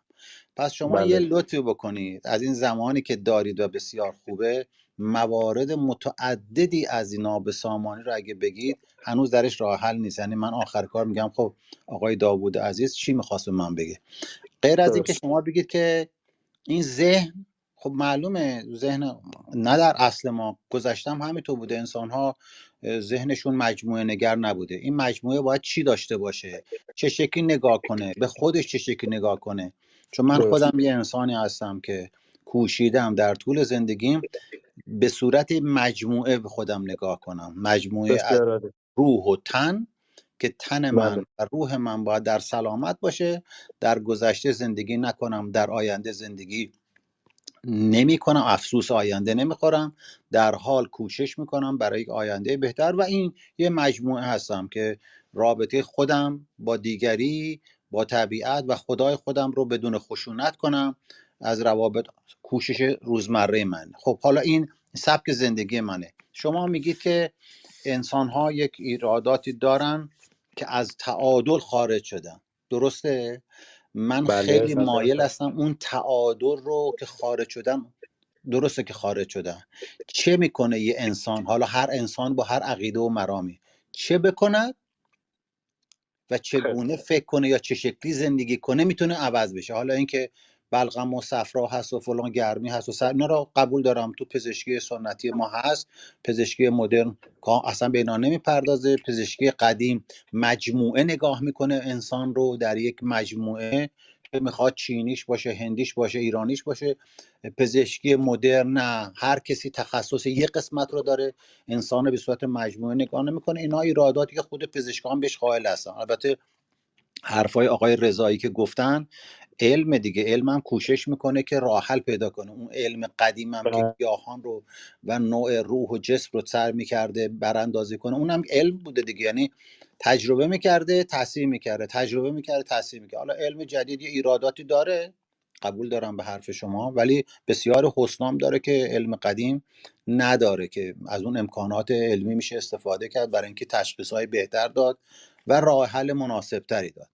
اما من دوست دارم اون نظر شما رو در این قسمت بدونم، ذهن چه شکلی آزادش بکنیم که با اون تنی که این کار رو اگه بکنه میتونه یه مجموعه پیدا کنه، مجموعه سالم، مجموعه پویا، به عنوان یه مجموعه. اگر این رو توضیح بدید خیلی من خوشحال میشم. اگرم دوست دارید موارد دیگه رو بگید خب آزاد هستید، به هر گونه که دوست دارید میتونه صحبت. سپاسگزارم. اگر که اجازه بفرمایید جناب داوود عزیز، جناب جلوانی رو بشنویم و بعد در خدمت شما هستیم. من دیدم که میکروفونتون رو هم میوت کردین. ممنونم، چون نویز میاد توی صحبت های مقداری به اصطلاح بریده میشه. جناب جلوانی عزیز ممنونم از صبرتون، در خدمت شما هستیم. خواهش میکنم بفرمایید. با سلام و درود و کسب اجازه از بزرگان حاضر، عرض به حضورتون که من میتونم، نظر شخصیه، نظر کارشناسی نیست، ولی اینه که دو تا سناریو رو میتونم براتون تعریف کنم، ولی در عین حال همین قضیه هست که مسئله جسم و ذهن، هر دوتا، ذهن و روح و ارزم به حضورتون که شهود و تمام اینها هست. یعنی ما یک وجه نداریم، انسان یک موجودی چند بعدیه. یعنی من فکر کنم تمام پدیده ها ابعادی دارن، ولی انسان هم خب یه ابعادی خاص خودشو داره که خیلیاش هم ناشناخته شده است. خب من خودم با این یوگی یا اینها آشنایی هایی دارم. خب یوگی، نمیدونم یوگا، که خب یه روشی زندگیه دیگه. و خب بیشتر شاید میشه گفت که ایندیویدوالیستیه تا بتونیم بگیم سوشال باشه و خوبه برای خودسازی، خوبه اینها. منتها تو تمام این جریانات ما افراط و تفرید میبینیم. تو جریانی مثلا نگاه میکنیم ببینیم به هومیوپدی مثلا، به عنوان نمونه میخوام بگم هومیوپدی شما داری، خب این هست دیگه. بعد نگاه میکنیم ببینیم طب گیاهی، اینها خب یه جوابی جواب داده همش، ولی یه جوابی هم جواب نداده. نمیشه واقعا نسخه خیلی کلی پیچید. من من دایی مادرم یکی از شیمیدانه های ایران بوده. خب این من یادمه من میرفتم خونهش، چون که خونش پر خونه مادر بزرگ من بود، دکتر شیمیا بود اسمش دیگه. خب از اون دکترای قدیم ایران. و این تو همون آفیسش دوا درست میکرد، تو همون دفترش دوا درست میکرد، اون گوشه اینا یه لب داشت اونجا اینها. و خب یه مقدارش گیاهی بود، یه مقدارش چیزهای دیگه بود، و این دارو درست میکرد برای مردم به سر تا سر ایران میمدن سراغش. خب و هست بالاخره نگاه میکنیم ببینیم همون داروهای شیمیایی هم تا حدودی چیه، از طبیعت گرفته شده میشه، سینتتیک. خب سینتتیک و نچرال همون نمیدونم ارگانیک. خب اینها بالاخره نگاه میکنیم ببینید یه به هم دیگه تنه میزنن تا حدودی. منتها این چیزی که این آقای داوود، استاد داوود میفرمایند، مسئله سوء استفاده بشره. بله، سوء استفاده هایی که میشه از تمام اینها، یعنی همه جای سوء استفاده هست و باید مواظب بود، باید آگاه شد و رفت دنبالش و دید چه کجاها چیز میشه. وگرنه من فکر میکنم که قانونی کلی برای هر چیزی الان بپیچیم و بذاریم نمیشه. برای همین باید دائم آگاه شد، باید دائم علم آموخت، تجربه کرد، تست کرد و خب ببینیم کجا چی جواب میده. سینتتیک کجا نمیدونم ارگانیک کجا نمیدونم ارزم به حضورتون چیز هومیوپدی. چون بعضی از من شنیدم که از هومیوپدی هم نتیجه گرفتن یه جواب، ملاحظه کنید. پس قانون کلی وجود نداره. طب چینی نمیدونم طب ایرانی قدیم، همه اینا. خیلی متشکرم. سپاسگزارم جناب جلوانی عزیز. جناب داوود عزیز در خدمت شما هستیم، اگر میکروفونتون رو زحمت بکشین باز بفرمایید. و اون مورد در ارتباط بحث خشم و نفرت و اینها هم اگر توضیح آها، بدین ممنون میشم. چشم، به روی چشم. من جناب آقای جهانگیر رو یه مطلبی خدمتتون عرض بکنم.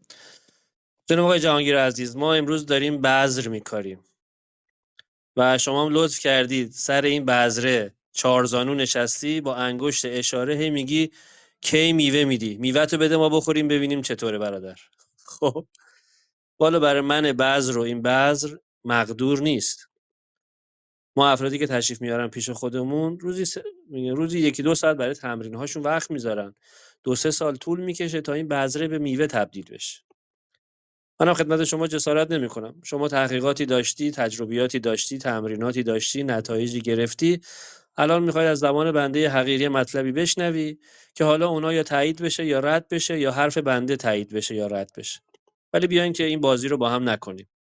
پیشنهاد من برای شخص شما یا هر عزیز دیگه که تمایل داره امتحان بکنه اینه که برای 3 هفته روزی 3 بار تنفس شکمی رو به اون روالی که ما آموزش میدیم انجام بده.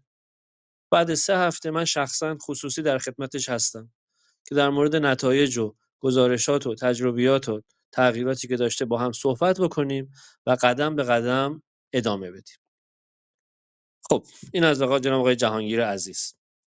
در مورد بحث مدیریت خشم، ایمان دوست داشتنی و عزیز، ما باید ببینیم که چرا خشم رو اولا بد میدونیم.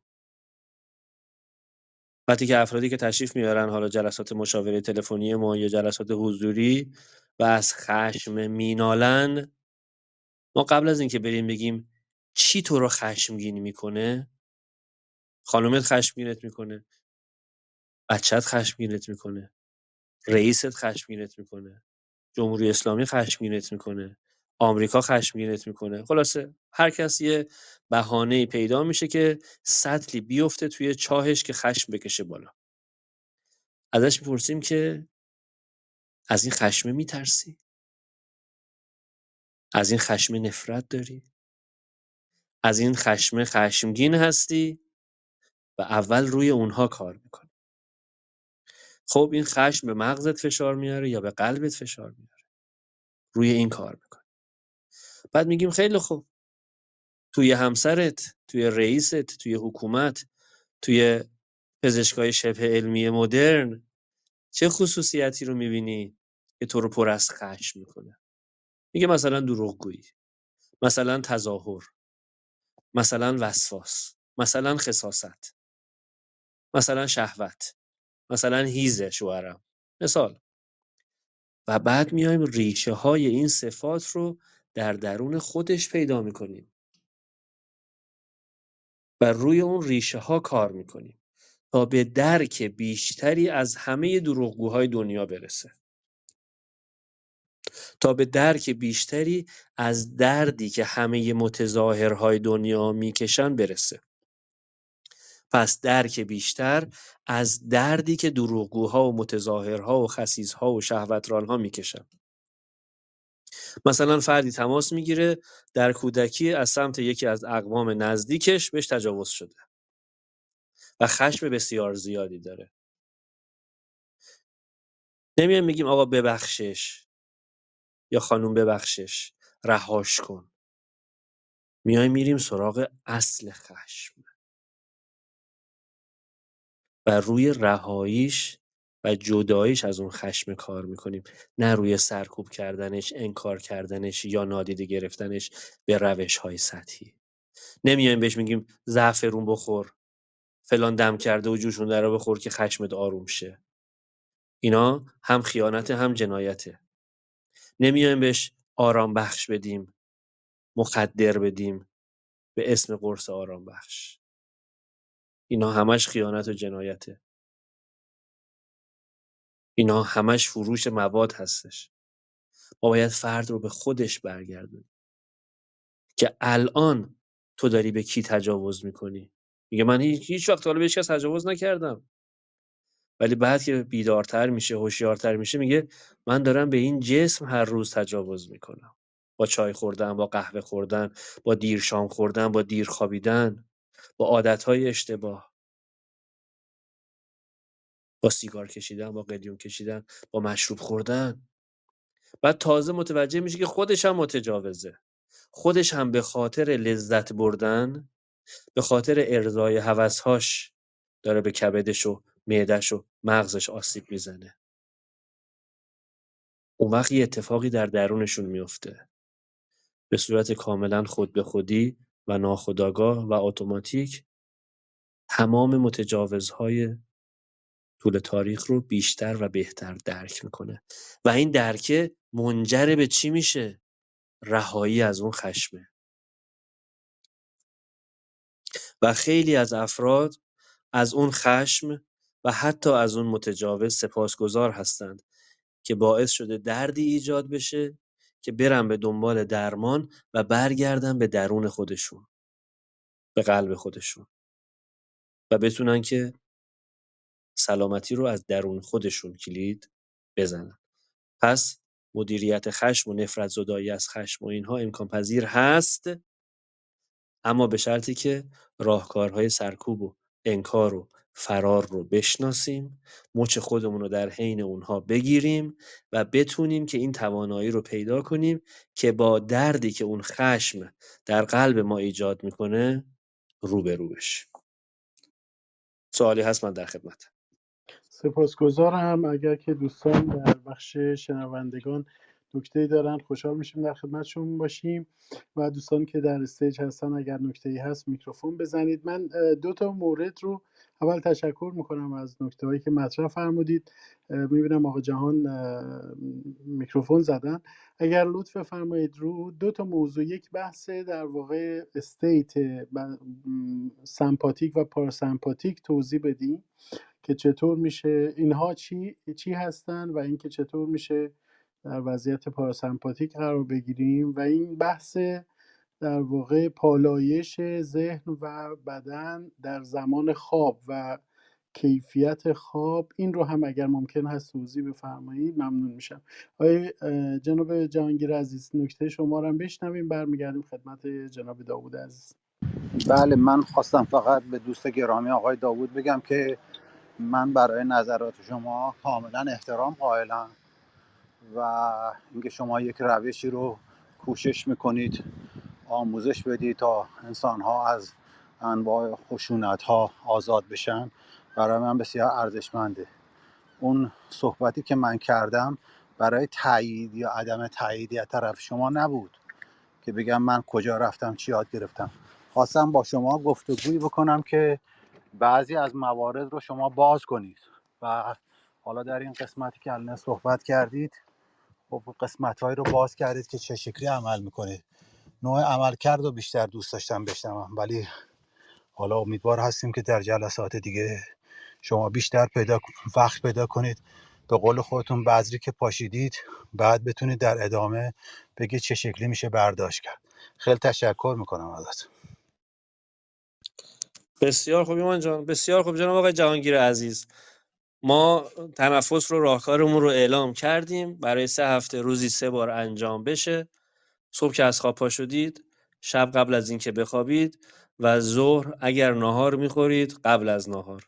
اگر یادتون رفت یا 1 ساعت بعد از ناهار، حداقل 19 تا حداکثر 40 تا. این 3 هفته رو همت بکنید انجام بدید، چون بعض رو ما کاشتیم میسپریم دست طبیعت تا جوونه بزنه. اگر که جوونه زد در خدمتش هستیم.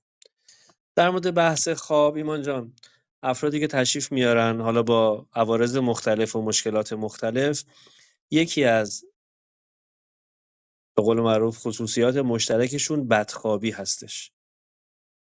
یعنی از ساعت 12 زودتر نمیتونن بخوابن یا نمیخوابن. دوست دارن که از زندگیشون لذت ببرن، از شبشون لذت ببرن و این افراد رو من بهشون پیشنهاد میکنم که اصلاح خواب داشته باشن. معمولا اگر نداشته باشند درمانی حادث نمیشه. بهبود شاید، ولی درمان اتفاق نمیفته.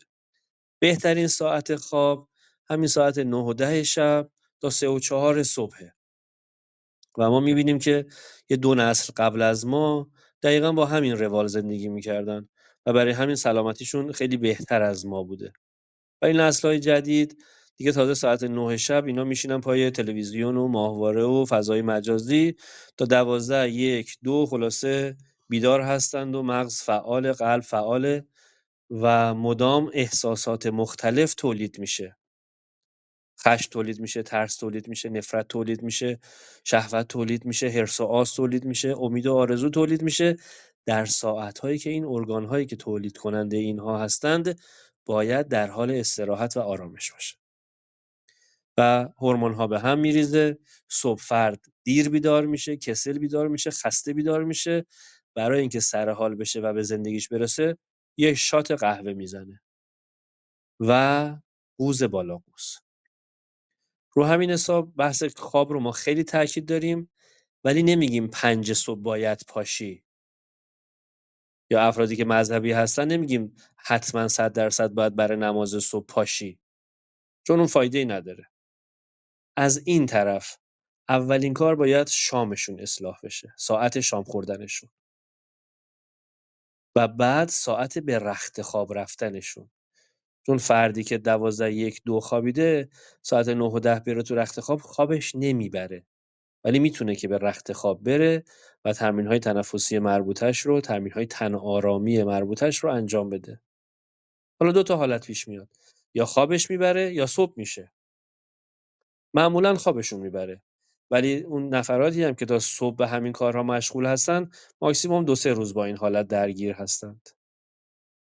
کسانی که قرص خواب مصرف میکردن، قرص‌های آرامبخش مصرف میکردن، قرص‌های اعصاب مصرف میکردن، یه مقدار پروسش طولانی‌تر میشه. چرا؟ چون توی اینها همش مخدر هست و اینها باید پروسه ترک اعتیاد رو هم سپری کنن. عوارض ترک اعتیاد رو هم دارند. سردرد میگیرن، پرخاشگر میشن، بیقرار میشن، بدخواب میشن. خلاصه دقیقا مثل ترک اعتیاد. اینا یه مقدار پروسهشون طولانی‌تر هست ولی امکان پذیر هستش. شامشون که اصلاح میشه، ساعت به رخت خواب رفتنشون که اصلاح میشه، تن‌آرامی و تنفسشون که اصلاح میشه، بعد از چند روز بر اساس گزارش‌هایی که تو کانال تلگرام به وفور هستش، صبح سر حال 3 و 4 از خواب پا میشن. اون موقعی که 3 و 4 از خواب پا میشن، برنامه صبحگاهی هم ما بهشون میدیم که برای اون تایمشون چه کارهایی بکنن که برای تقویت نیروی حیاتشون مفید باشه. چون دیر خوابیدن و دیر بیدار شدن نیروی حیاتی رو به شدت آسیب بهش میزنه. عزیزانی که با دکتر توی کامنت ها من داشتم الان نگاه میکردم، حالا دکتر علفی و فوبیای طب سنتی و چه میدونم از این داستان هم نوشته بودن، به هر حال اظهار نظری که کردن بر مبنای ناآگاهیشون بوده و اینکه صبوری نکردن که بیشتر گوش بدن و بیشتر تحقیق بکنن. جای تعجبی نداره. خیلی از دوستان عزیز ما که حالا در دانشگاه درس خوندن و فقط حفظ کردن و به قول معروف نمره گرفتن و مدرک گرفتن و اومدن بالا، صبوری کافی برای شنیدن نظرات متفاوت رو ندارن و فکر میکنن که حالا چون درسشون خوب بوده همه چیز رو میدونن و همه چیز رو بلدن، که این هم جزو همون یبوست‌های فکری محسوب میشه. خود همین داستان یکی از عواملی هست که فرد آگاه بشه به یبوست فکریش، که تحمل نداره که یک نظر متفاوتی رو با اون چیزی که شنیده و باور کرده بشنوه. شما سالیان سال، بیشتر از 100 سال، یعنی از بهتره بگیم از زمان آقای امیرکبیر، دروغ‌های تکراری رو از طریق طرق مختلف شنیدید. کتاب‌ها بوده، رسانه‌های مختلف بوده، افراد مختلف بوده، فیلم‌های مختلف بوده و این دروغ‌ها رو باور کردید. الان کسی بیاد بهتون بگه شما ساده‌لوح بودید، شما فریب خوردید، شما زود باور بودید، خب مسلماً اون منیت ما، نفس ما دردش میاد و اولین راهکارش تمسخره، تحقیره. بعد میره سراغ تهدید، بعد میره سراغ تطمیع. این راهکارهای نفسی هستش که بیجا باد شده و سیستم آموزش پرورش ما از مهد کودک تا دانشگاه و بالاتر از اون بر مبنای باد کردن من بنا شده. من افراد رو باد میکنه که نظرات متفاوت، نمیگم مخالف، رو به هیچ عنوان پذیرا نباشن. برای اینکه با اینجور افراد وارد صحبت بشیم و نتیجه داشته باشه، اولین کاری که باید انجام بدن جناب آقای جهانگیر عزیز اینه که این تمرین تنفسی رو انجام بدن، یه مقدار اکسیژن بیشتری به مغزشون برسه، یه مقدار قلبشون بازتر بشه، یه مقدار سینه‌هاشون گشوده‌تر بشه، یه مقدار اون ترس‌هایی که توی شکمشون، اون منیت و خودخواهی‌ها و خودپسندی‌ها و خودشیفتگی‌ها و خودپرستی‌هایی که در درون شکمشون جا گرفته، یه مقدار آزادتر بشه که تازه بشه باهاشون صحبت کرد. 2 تا کتاب معرفی کرد، 4 تا مقاله معتبر معرفی کرد که برن و مقایسه کنن و متوجه بشن که ساده‌لوح بودند و فریب خوردند. و هنوز هم دیر نیست و میتونن که اصلاحش کنن و جبرانش بکنن، هم برای خودشون، هم برای اطرافیانشون و هم برای شاگردانشون. ایمان جان در خدمت.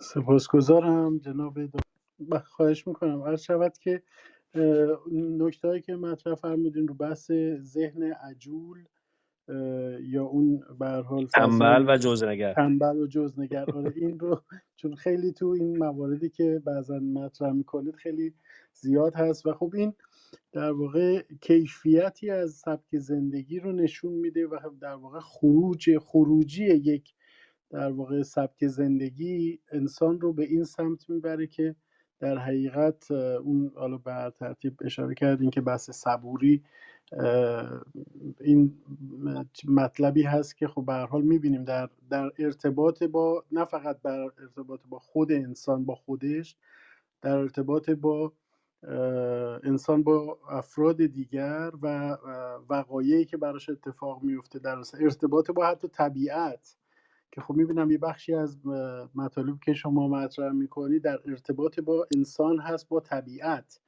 و اینکه چگونه میتونه انسان رابطهش رو با طبیعت تنظیم بکنه و در تعادل قرار بده. این رو میبینیم که همون رو هم در واقع به همین کیفیت انسان خودش رو برتر از طبیعت میدونه. در واقع انسان متاسفانه. طبیعت رو در واقع به نوعی تحقیر میکنه و متاسفانه. این رابطه است که انسان میسازه. بنابراین این مسئله، حالا همین بحث تنفس به نوعی میشه گفت، حالا اون چیزی که من برداشت کردم، ریشه تمام ارتباطات انسان هست که اگر ما این رو تنظیم بکنیم امکان این رو پیدا میکنیم که حتی در گفتگوی با دیگران، حتی در عرصه های مهم سیاسی، اجتماعی، اقتصادی، فرهنگی، این رو ما بتونیم به ترتیب بهبود ببخشیم. اگر این تصور من این هست، حالا اگر که اشتباه میکنم تصحیح بفرمایید.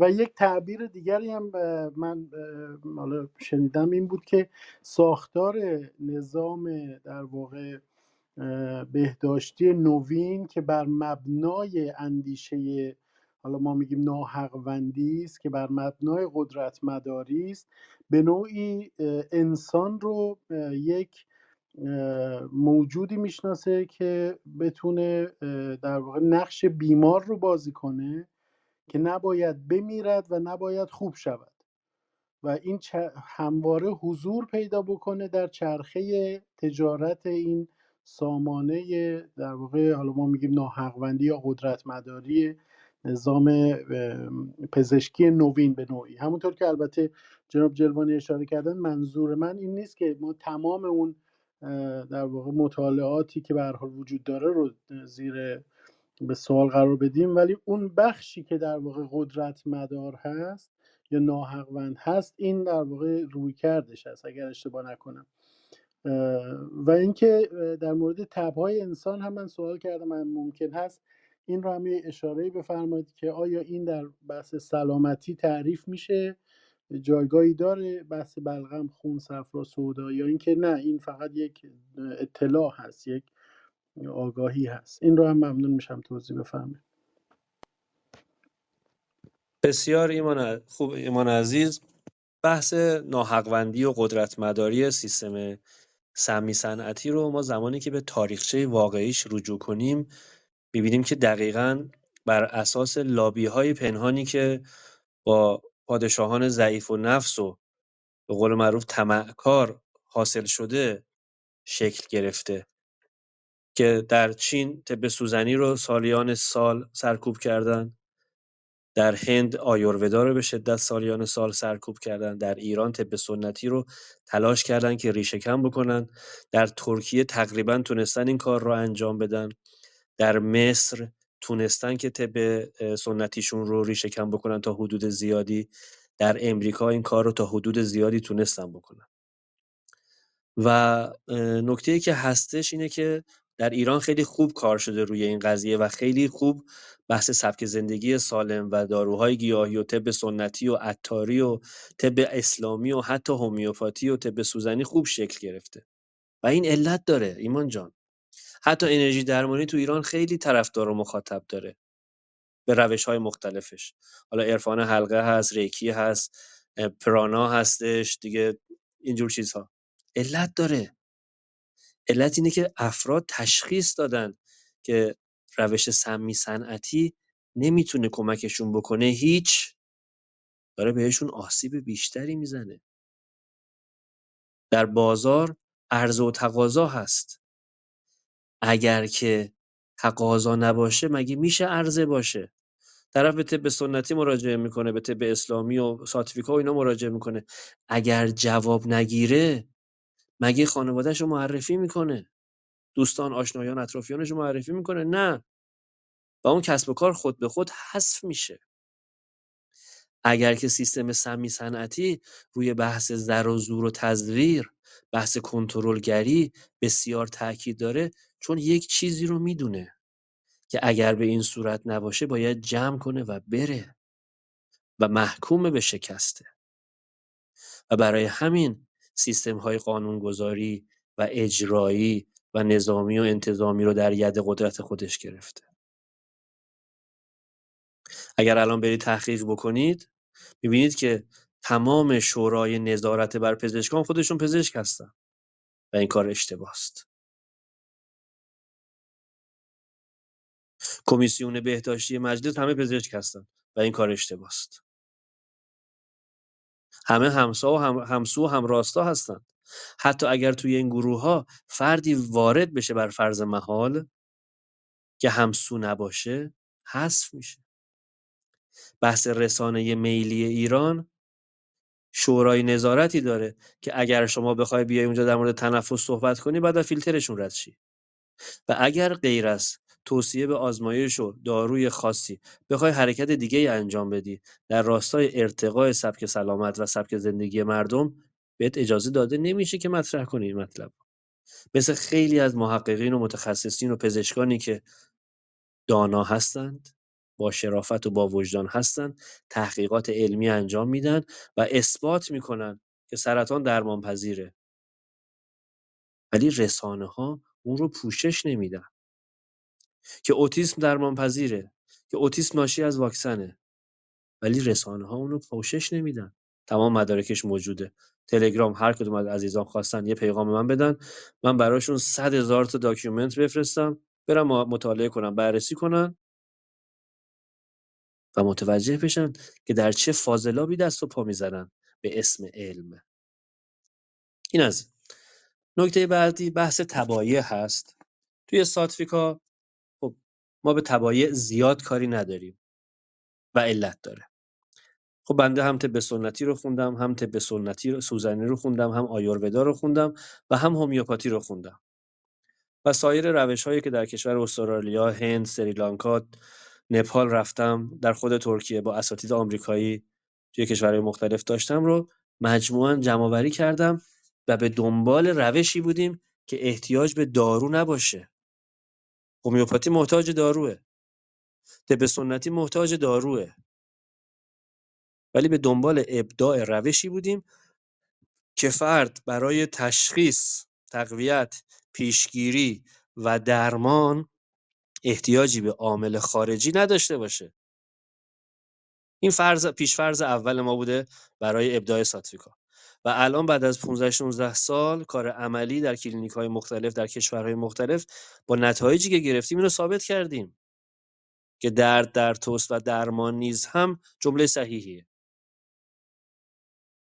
خب طرف به دنیا میاد بلغمیه، سوداییه، صفراییه، دمویه، گرم و تره، گرم و خشکه، سرد و تره، سرد و خشک. خیلی خوب. اینو باید پدر مادرش بفهمن و بدونن.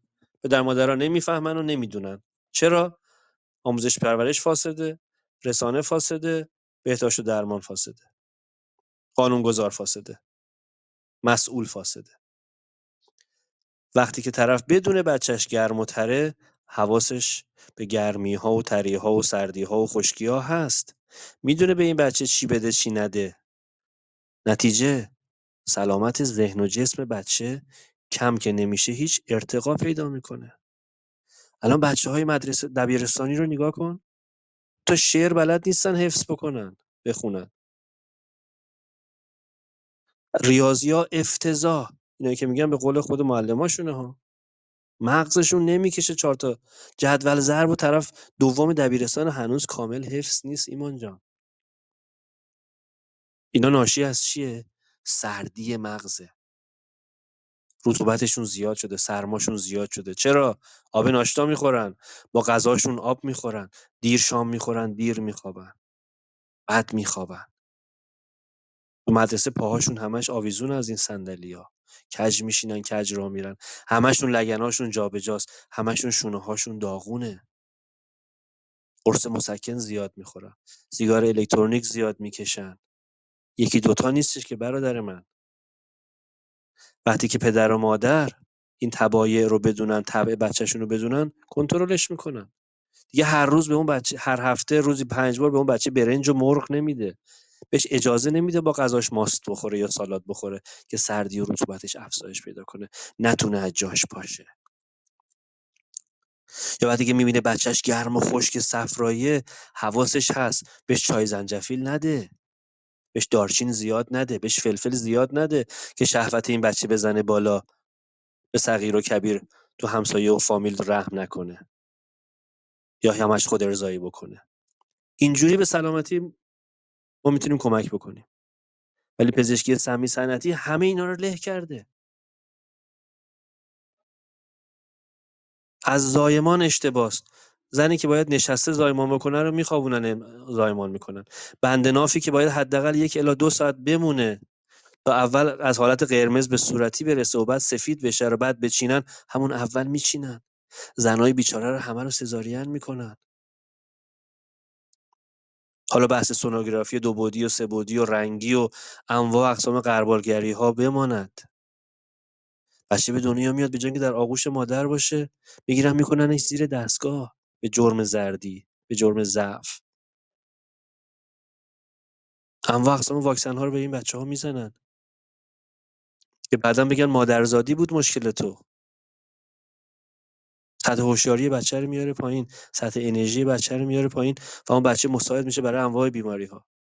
یکم که بدنش جون میگیره، شروع میکنه این سموم رو در قالب عطسه و سرفه و خلط و تب بیرون ریختن، یه برچسب دیگه بهش میچسبونن و دوباره با آنتی بیوتیک و آنتی هیستامین و انواع اقسام داروهای شیمیایی دوباره سموم رو تو بدنش سرکوب میکنن و دوباره این روند تکرار میشه و تکرار میشه و تکرار میشه.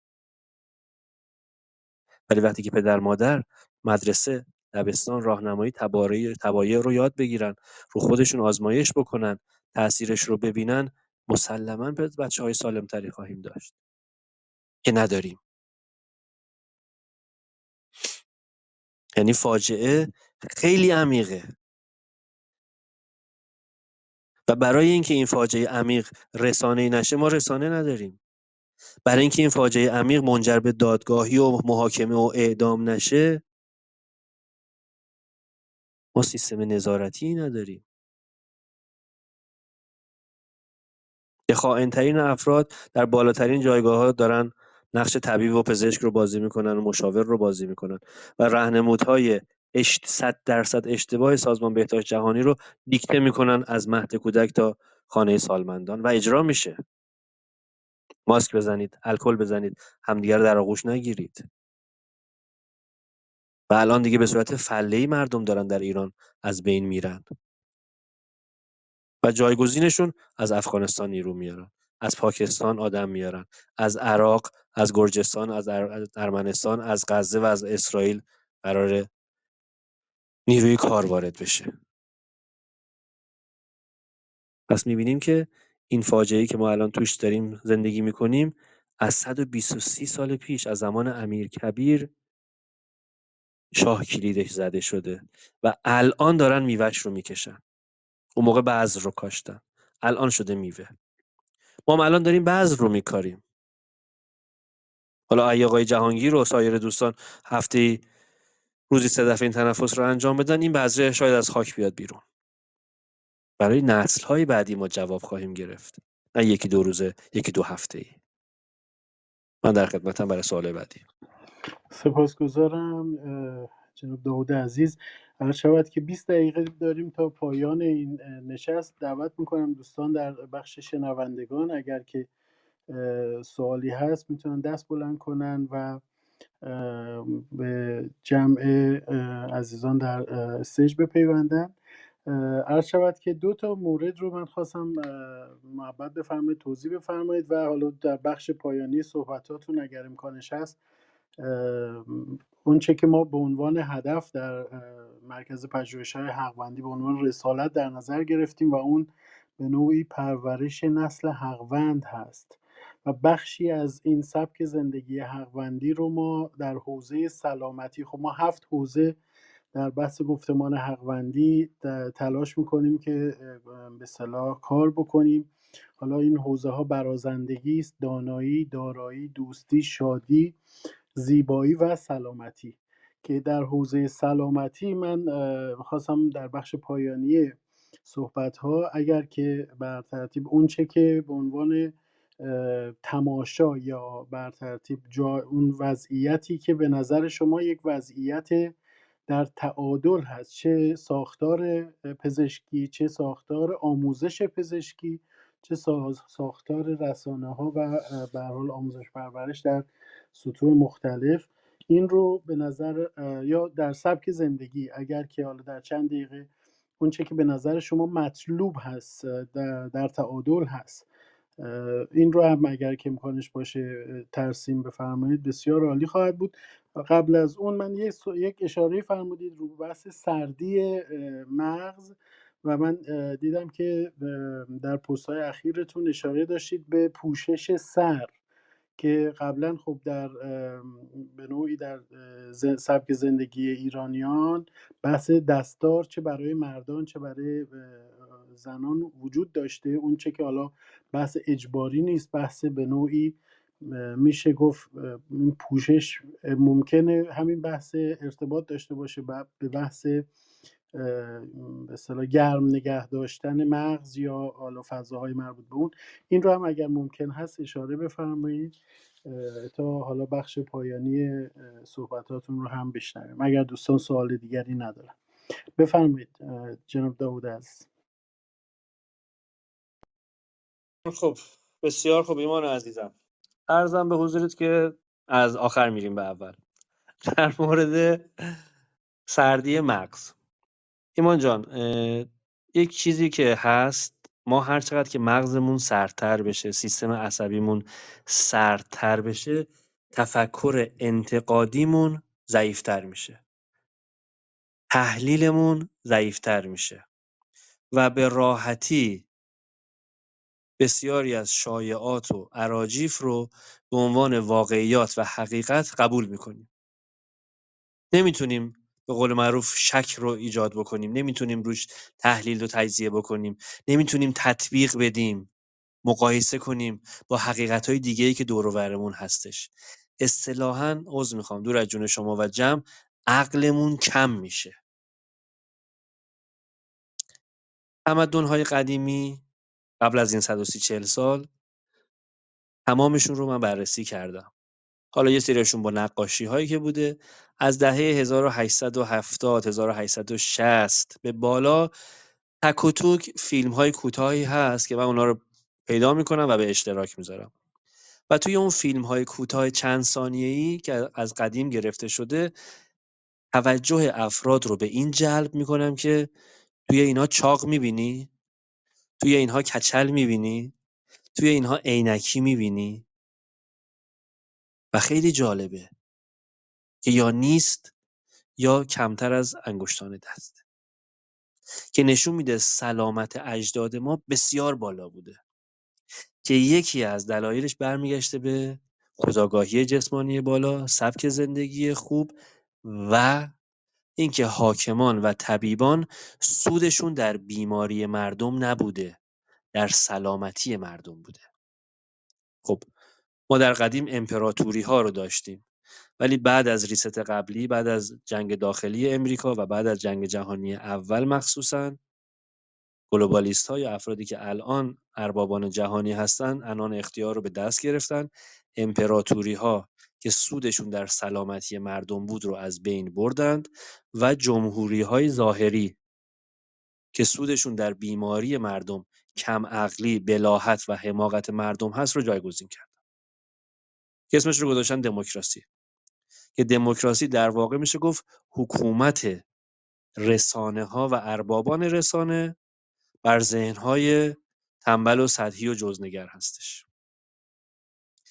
یکی از راهکارهایی که در قدیم برای پیشگیری و تقویت ازش استفاده می‌شده، بحث پوشاندن کلیه‌ها بوده، پهلوها و سر، و به قولی مچ پاها و مچ دست‌ها، که توصیه می‌کردم مچ پا، پهلو، مچ دست و سر رو بپوشونید با الیاف طبیعی.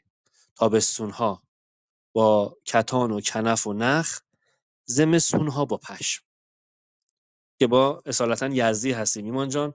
من یادمه اون سالیان سال پیش که در دانشگاه رشته کامپیوتر سخت افزار رو میخوندیم، پیرمردهایی رو من در یزد میدیدم که در تابستون کلاه پشمی و جلیقه پشمی به تنشون بود. مچاشون هم بسته بودن و پهلوهاشون هم صفر بسته بودن. و تعجب میکردم که اینا مگه گرمشون نمیشه تو این دمای 40-50 درجه. وقتی ازشون میپرسیدم میگفتن نه ما گرممون نیست. و چقدر عاقل بودن و چقدر قدرت تفکر و تحلیلشون بالا بود، چقدر خردمند بودن و چقدر راحت راست رو از دروغ تشخیص میدادند، حقیقت رو از واقعیت و از مجاز تشخیص میدادند و چقدر ماها ضعیف شدیم. در سیستم آموزشی ما رو به حفظ کردن و پس دادن عادت دادن و ما رو شرطی کردن که اون چیزی رو که ما میگیم حفظ کن همونو واو به واو تحویل بده تا 20 بگیری، تا از بقیه بهتر باشی و از بقیه بالاتر باشی. و این رو در تار و پود ما فرو کردن که چیزی رو که ما میگیم اگر تکرار بکنی تو خوبی و خوب میشی و خوب میمونی. خیلی از دوستان عزیزی که الان با این جور حرفای متفاوت مشکل دارن همون بچه‌ها هستن که الان چیزی رو که میشنون و با اون حفظیاتشون تطبیق نداره، تو شکمشون درد ایجاد میشه، تو قلبشون درد ایجاد میشه، مغزشون درد میگیره، احساس گیجی و منگی میکنن و تنها راهکاری که دارن و بهشون پیشنهاد میکنم اینه که تنفس رو یاد بگیرن و انجام بدن و اعتراف بکنن یه روزی لااقل پیش خودشون که اشتباه رفتن و فریب خوردن. بس در مورد بحث سردی مغز یکیش پوشاندنش اهمیت داره که ما این رو بپوشونیم، مخصوصا شب‌ها این رو بپوشونیم. نکته که ایمان جان خیلی مهمه من سریع میگم اینه که در شب‌های زمستان بهترین چیز برای سلامتی کرسی هست که بدن گرم باشه، سر کلاه داره، سر گرم باشه اما هوای خونه سرد باشه و خنک باشه، که هوایی که از طریق بینی وارد شش‌ها میشه خنک باشه که بتونه قلب گرم ما رو خنک نگه داره. ولی برعکسش رو ما شاهدیم. خونه‌ها به شدت گرمه، تو ایران هم که سوخت ارزونه به نسبت حالا استرالیا و آلمان و اسکاندیناوی.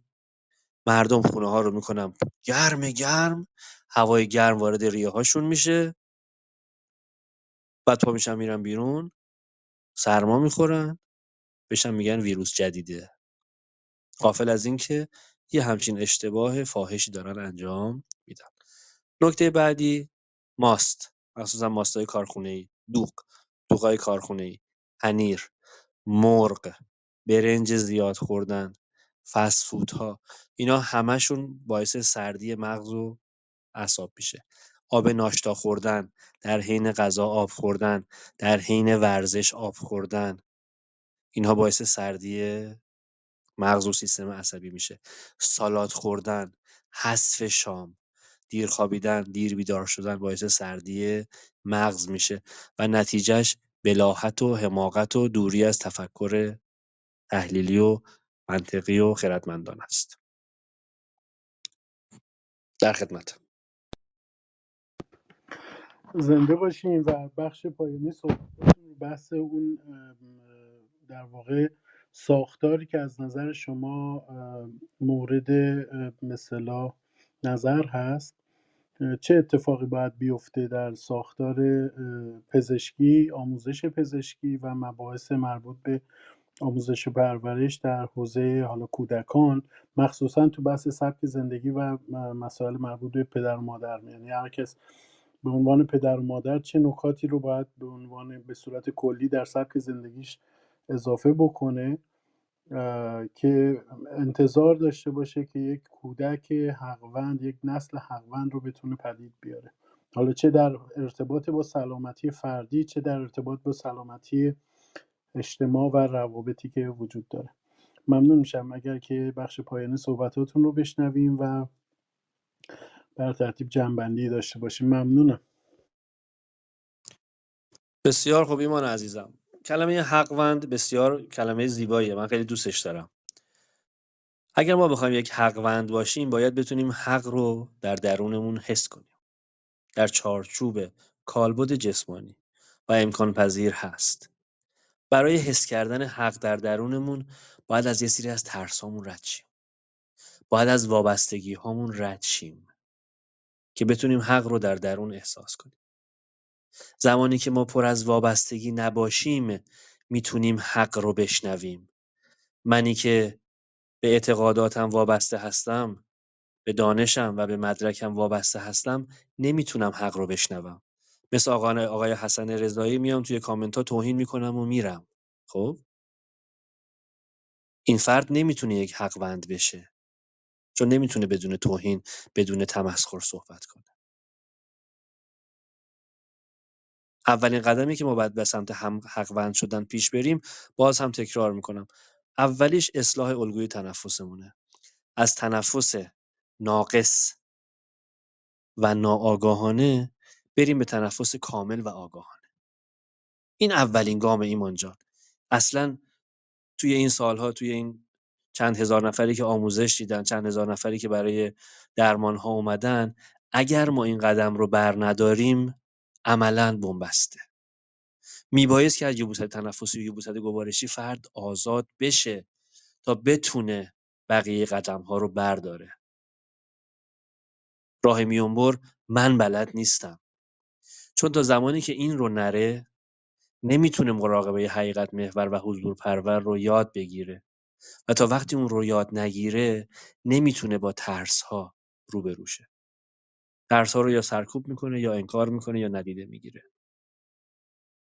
نمیتونه با وابستگی‌هاش روبرو بشه. نمیتونه امیدهای واهیش رو بسوزونه. نمیتونه آرزوهای پوشالیش رو آتیش بزنه.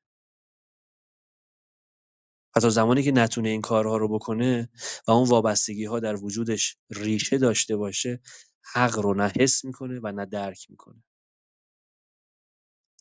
شاید ادای حقوند رو در بیاریم، ولی سر به زنگاه به کل سیستم خیانت خواهیم کرد. نکته دیگه در مورد آموزش و پرورش، الان خودت فکر میکنم که بررسی کردی، بسیاری از افراد در کشورهای مختلف، تو ایران هم داره زیاد میشه، هوم اسکولینگ رو انتخاب کردن، چون میبینن که با سیستم فاسد آموزش پرورش فقط بچه‌ها فاسد و فاسدتر میشن. البته پدر مادر باید جفتشون همراه و همسو باشن. یکیشون همراه نباشه نمیشه بچه رو آموزش داد تو خونه. و گروه‌های بزرگی راه افتاده. در کانادا، در امریکا، در استرالیا من دیدم این گروه‌ها رو که پدر مادرها و بچه‌هاشون دور هم جمع میشن و از طبیعت شروع میکنن. از کاشت سبزیجات شروع میکنن. از آشنایی با کارهای مثل نجاری، مثل سیمکشی، اینجور کارهای یدی و عملی شروع میکنن. اگه بخوایم دقیق‌تر بررسی بکنیم، بعد از یادگیری خوندن و نوشتن و جدول ضرب، جمع و تقسیم، بقیهش چیزهایی که میخونیم اکثرا عذر میخوام اراجیف و خزعبلات هست.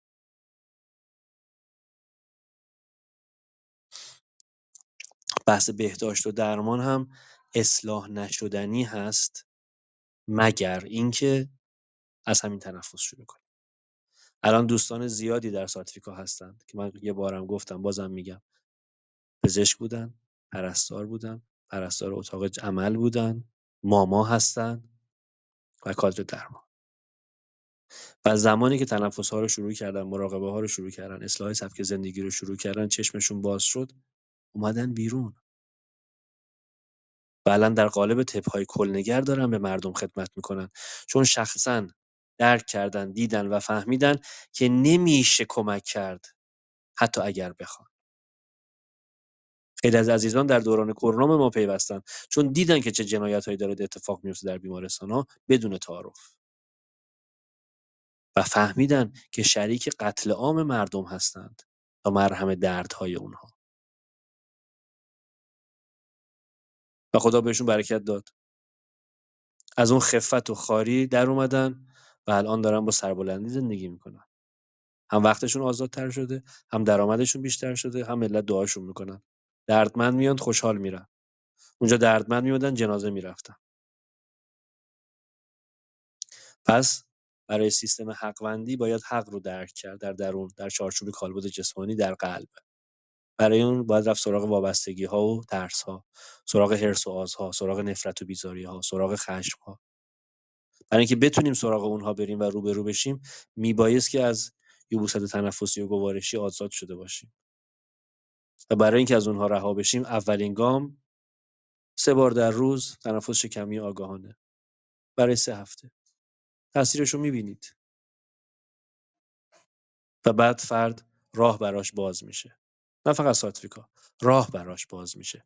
کتاب پیدا میکنه، سایت پیدا میکنه، پیج پیدا میکنه، استاد پیدا میکنه، مربی پیدا میکنه و مسیرش رو ادامه میده. غیر از این بنده راهی بلد نیستم. بعد از سالها تحقیق و پژوهش و تمرین و آموزش روی گروه‌های مختلف در کشورهای مختلف. در خدمتم. بسیار بسیار سپاسگزارم جناب داوود امین‌آرایا، مبتکر سبک زندگی ساتویکا و آکادمی کلنگر ساتویکا. بسیار سپاسگزارم از عزیزان که در بخش اودینس و شنوندگان همراه ما بودیم. دعوت میکنم کانال یوتیوب ما رو دنبال بفرمایید.